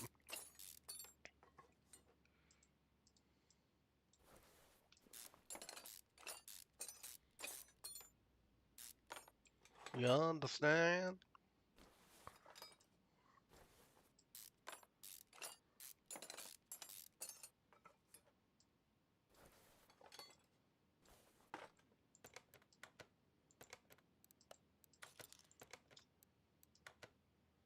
And we're just gonna go over here and go to clutch.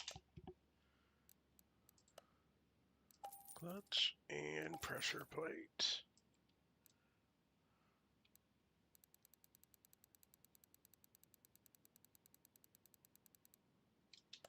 Thought I just got one, did I not?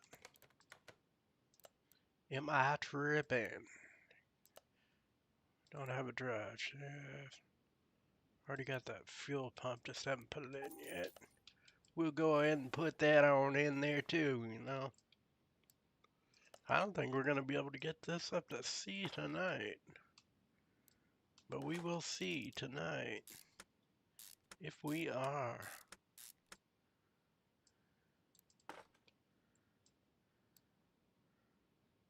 And the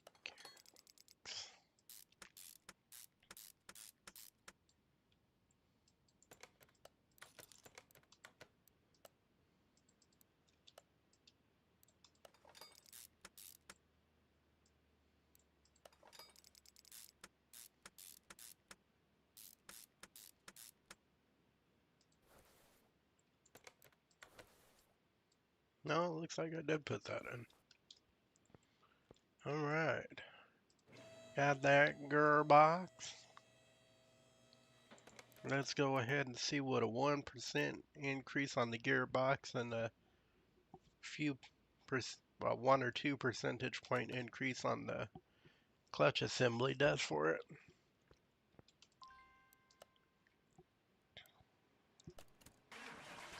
On that old clutch assembly.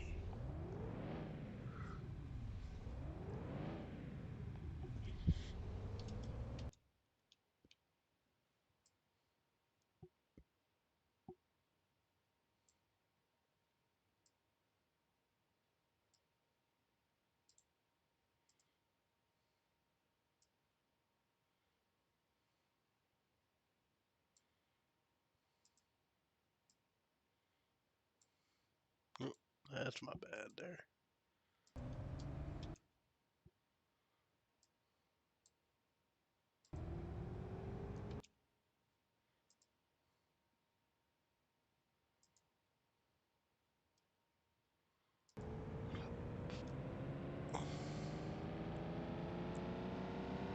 Sorry about that. Had to switch over to something for a second.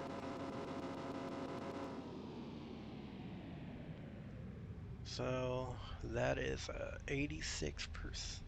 Well, 86 horsepower, 117 foot-pounds of torque. Quite a bit.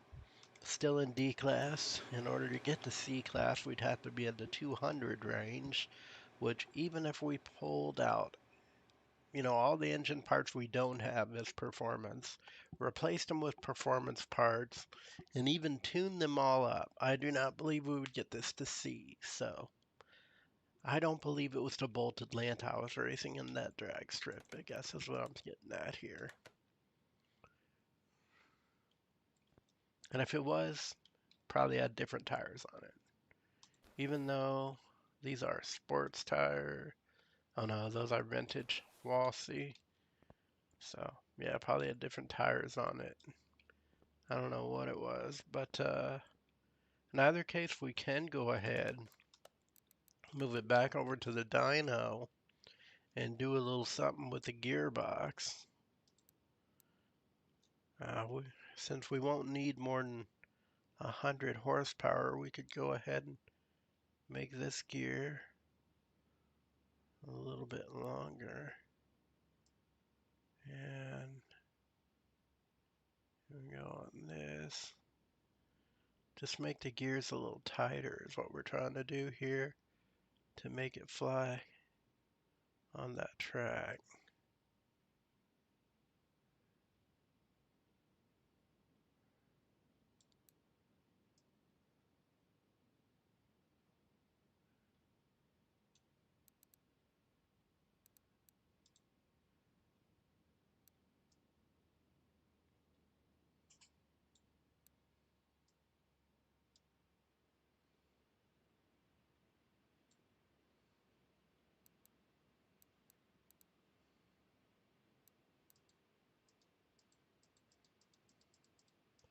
Oh, look at that. It gives you the variable option of increasing it to more gears.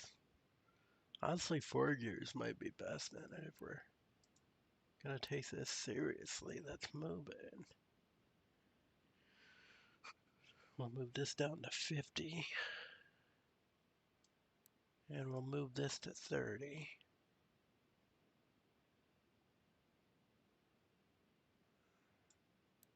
And therefore,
Those are real tight gears, and quite honestly, it's probably going to fail the first or second time.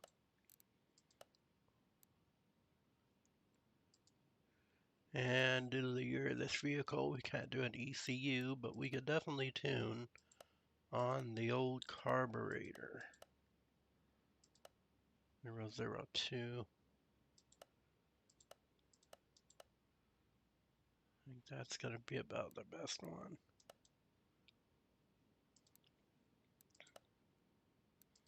But let me see.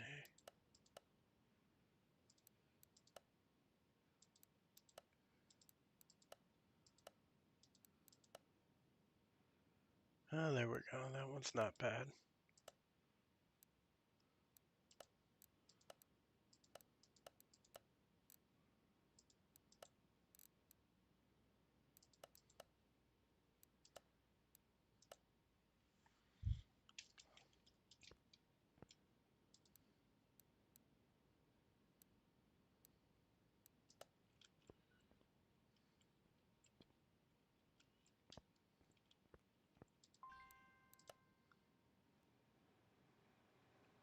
Now, this shouldn't change any of the actual specifications. All it's really going to change is our drag times, hopefully for the better. I'm not the greatest at gear tuning. I haven't done that in probably over a decade at this point, probably 20 years or so. So, really, really out of practice on that.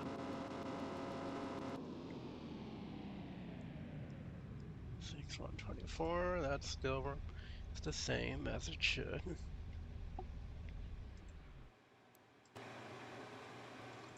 And we'll just move this over here and try and get it out over to the old drag strip. The old drag strip. You know, we might be missing a little fluid here and there. Might help if we put that in there, you know. Old coolant fluid. I guess it drained out when we took out the engine, we'll say. Shouldn't have. Probably just forgot to put it in there or something. Can't imagine that's the case, as it was run on the dyno before, so it's kind of weird.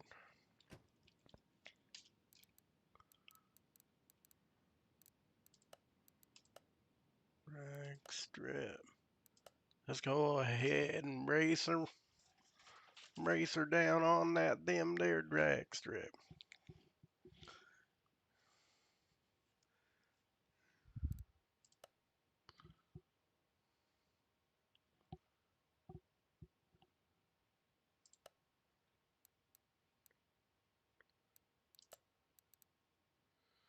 Okay, since this is kind of a low E, I'm just gonna look for another low E class. Look at that, we got a Jeep there. But let's go ahead and go with this Salem here. With the slicks. Look at that, that does actually change the class there. I have to look into changing that. Got different engines.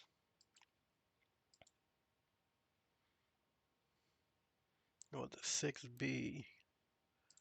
Looks like the best option with that one. Let's see about that red line. See what that red line's sitting at.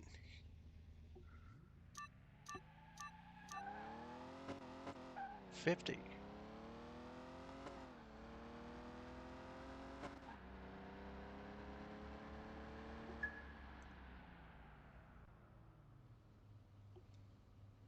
That was a lot better than I thought.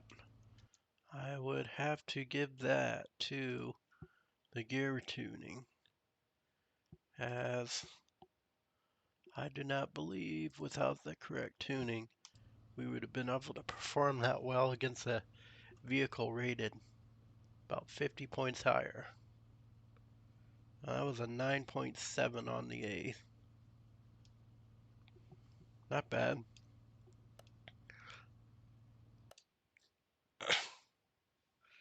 Excuse me.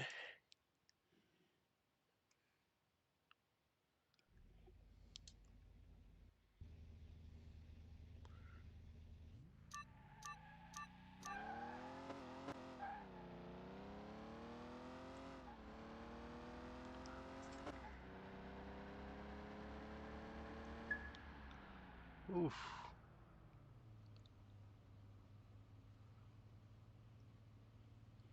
I saw a viewer come in there for a second. Looked like it said one viewer, but I'm pretty certain that was just me. Viewing my own content just to confirm some things. Counts me as a viewer the first day and then removes it the second. It's YouTube algorithm kind of deal.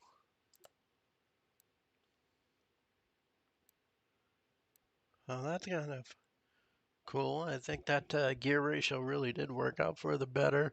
Though we could lower that top gear and lower the other ones, and I think we'd be able to pull off an even better time. But let's go with D class.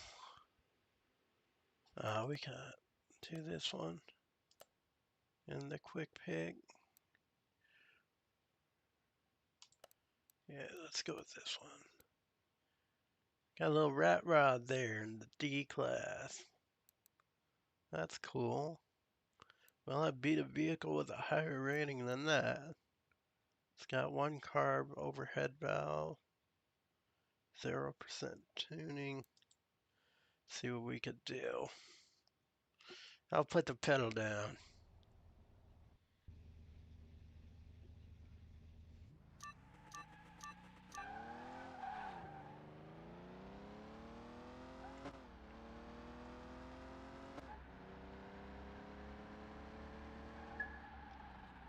Oh, he got us on that.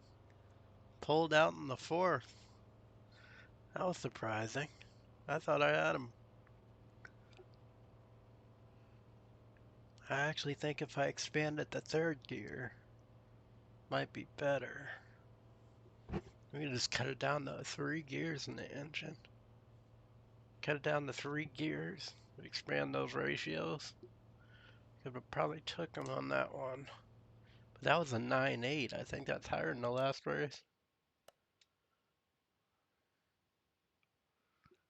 Let's go ahead and try and race this BMW Turbo. Low rating should be able to take him.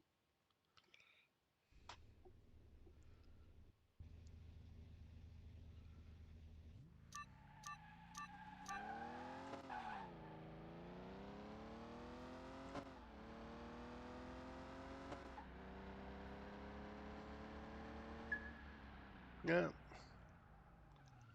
Got him at a 9.6. Oof. He had 2 seconds to that at 11.1. And that is a real vehicle. BMW 2002 Turbo. It's from 74. 63 miles per hour in 11 seconds. It's kind of slow.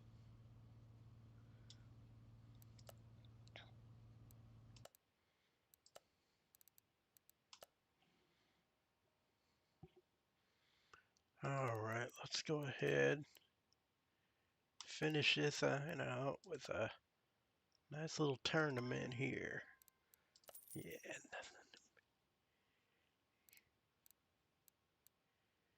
Oh, look at this. We got a Ram and a Luxembourg Broen. Ram's got a V8 Hemi and the Luxembourg has a V8 1 carb engine. I honestly am going to go with the Ram for 200.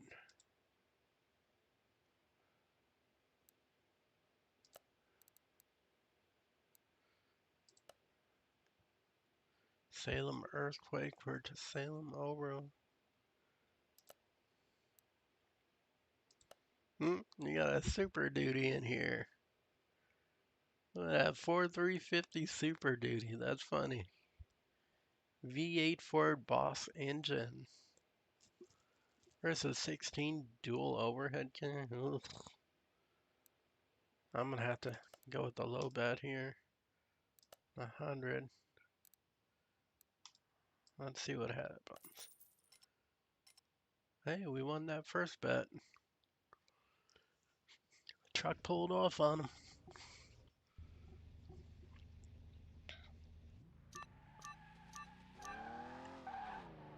Ah, I switched gears a little soon there.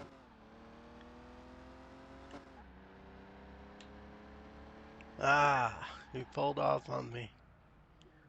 Pulled off on the fourth. Oh, I really do think we're gonna go a little bit long on this stream. Trying to lower it to 3 gears. Think if we can get it down to 3 gears, we could start taking a lot of these vehicles.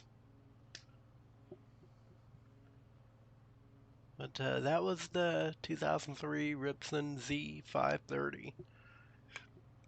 Looks like a mock-up of the 350. Stock, of course, at 9.2 in the eighth, 80 miles per hour.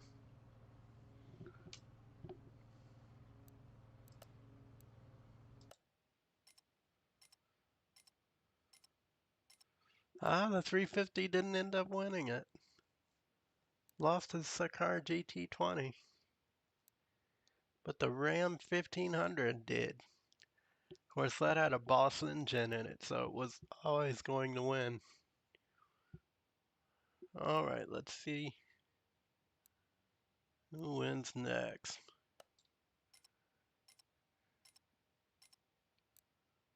The Car GT20 pulled off another one. And the 1500 with the Boss engine. Still, I'm hoping you can see a race between those two here. Ah, 1500 couldn't pull that one off. Not against this Ripson, which is the mock-up of the 350. Against the GT20. I'm going with the 350 on this. We're going all in.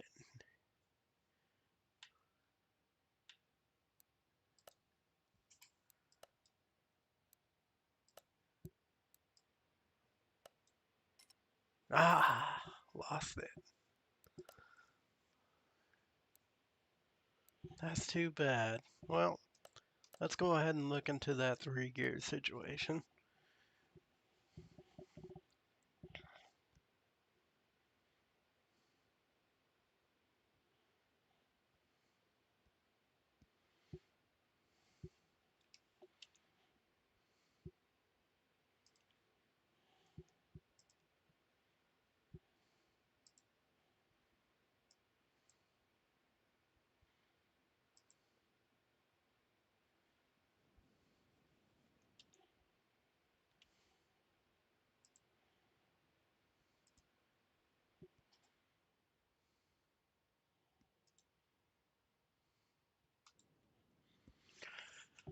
Let's see about that gear situation.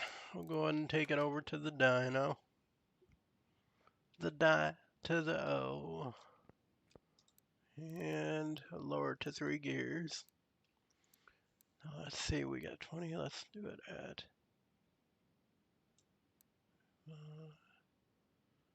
20. We can up this to 50. That way we're not going to worry about changing it until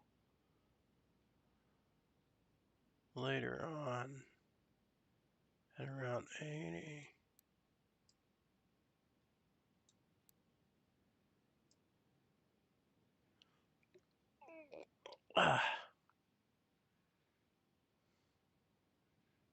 Make those gears a little bit longer, more seamless.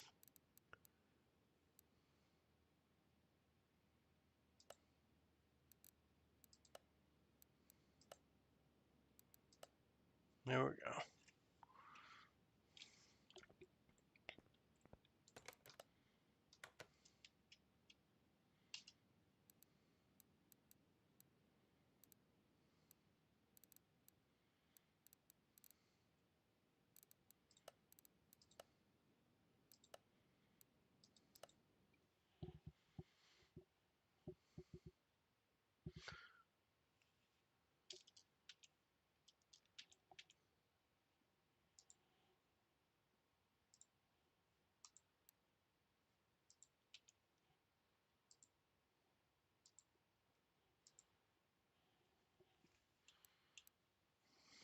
Alright. So let's go ahead and do a practice run here. We'll just do it against any D class, is fine with me. I'm not really looking to compete necessarily as much as I'm just trying to get a feel for the shifting points. And welcome. I see we have a viewer there. Welcome to the channel.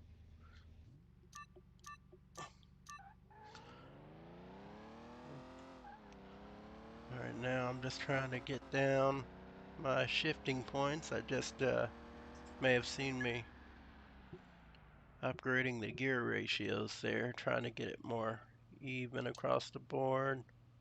And quite honestly, I think I kind of screwed it up. Seems like a slower car now. Over here in the D class. I made that third a little too short.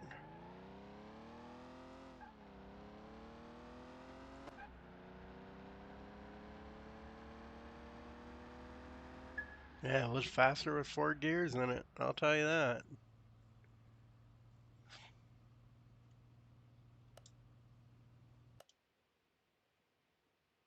I will say that.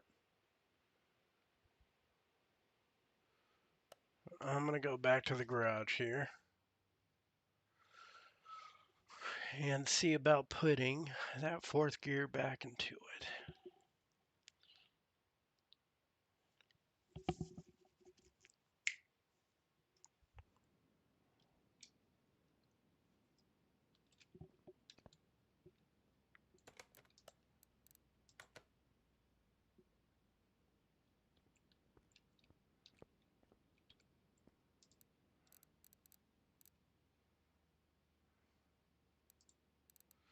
Get that 4th gear back on in there.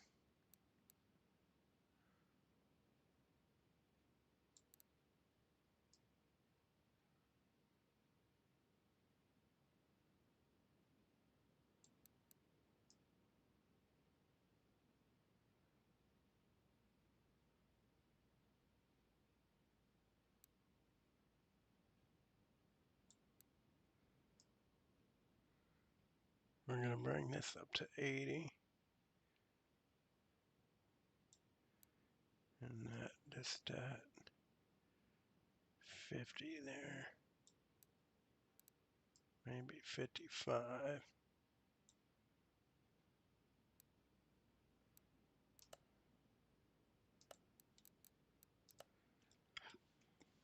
Close that on out and we'll see what we could do. Over there on the drag strip. The drag strip.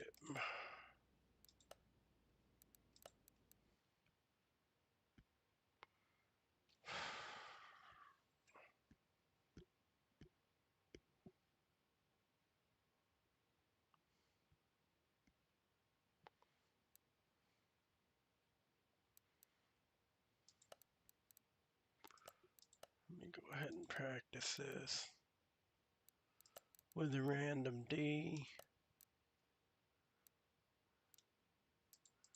Put some race tires on there, or slicks. Better yet, looks better than the race tires.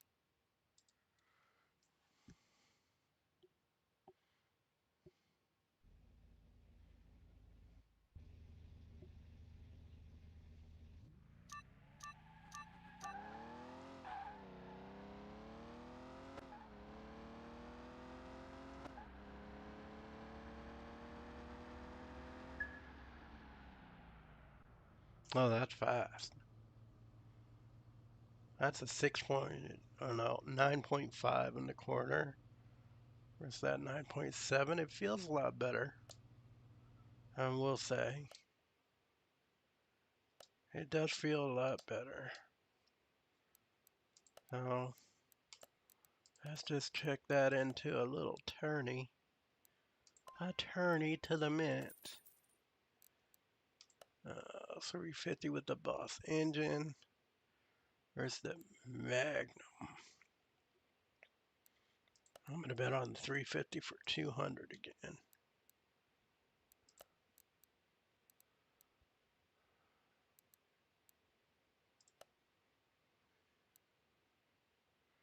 There's a little Lotus. I'm going to go on 100.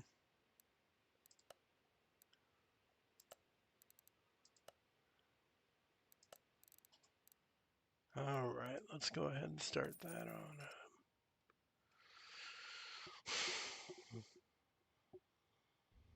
Well, I lost that first bet, it looks like.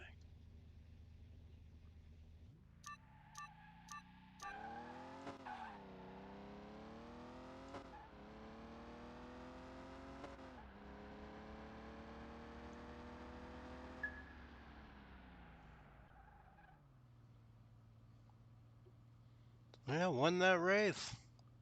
Nice. It's a 9.6 and a quarter, or an eighth. Not the fastest I've seen out of this car, but beat the 10.7 that one gave.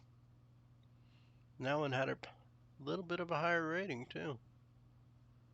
The Elanti Izzo.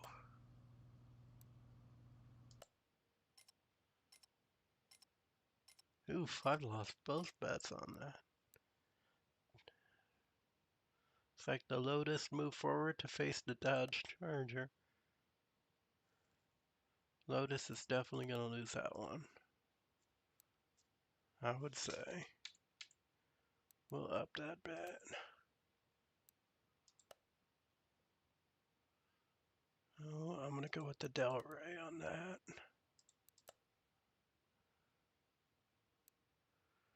And it looks like I'm about to go up against the Tempest. Oof, my bet would be on the Tempest. I hate to say it, but that engine is far superior.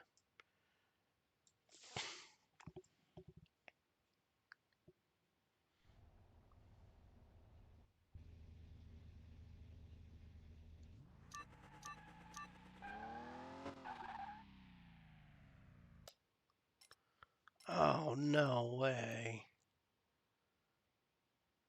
They said I ran the line.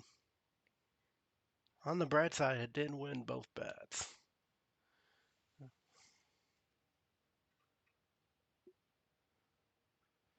The Del Rey won against the Olson. Now it's up against the Dodge Charger, the Tempest, and the Smith and Elson. Now, and Dodge Charger won against the Lotus, so that was a no-brainer. Now the Dodge Charger will win against the Del Rey, maybe? I mean, that's a pretty good engine, that Del Rey with a low frame size. I gotta do 2 on the Charger, though. And Magnum is gonna take that one, if I were to guess.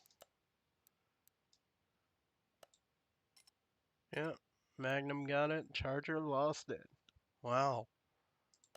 Well, the Charger lost against a Del Rey. I'm going to go all out on the Del Rey. Yep, Del Rey run that. And we walk out with a payout of 2,100 credits. Not bad.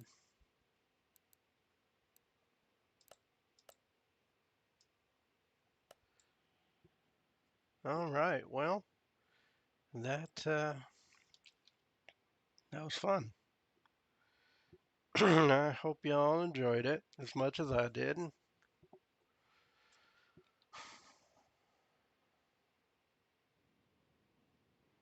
Let me just go ahead and get this moved back into the parking garage.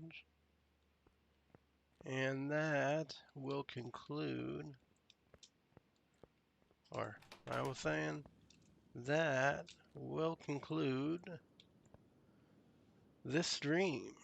So I do appreciate you watching, and if you did enjoy it, please feel free to leave a like.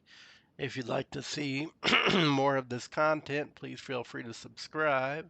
I do appreciate any comments, and please feel free to view my recorded videos there on my stream as well. I have quite a few of those you could watch.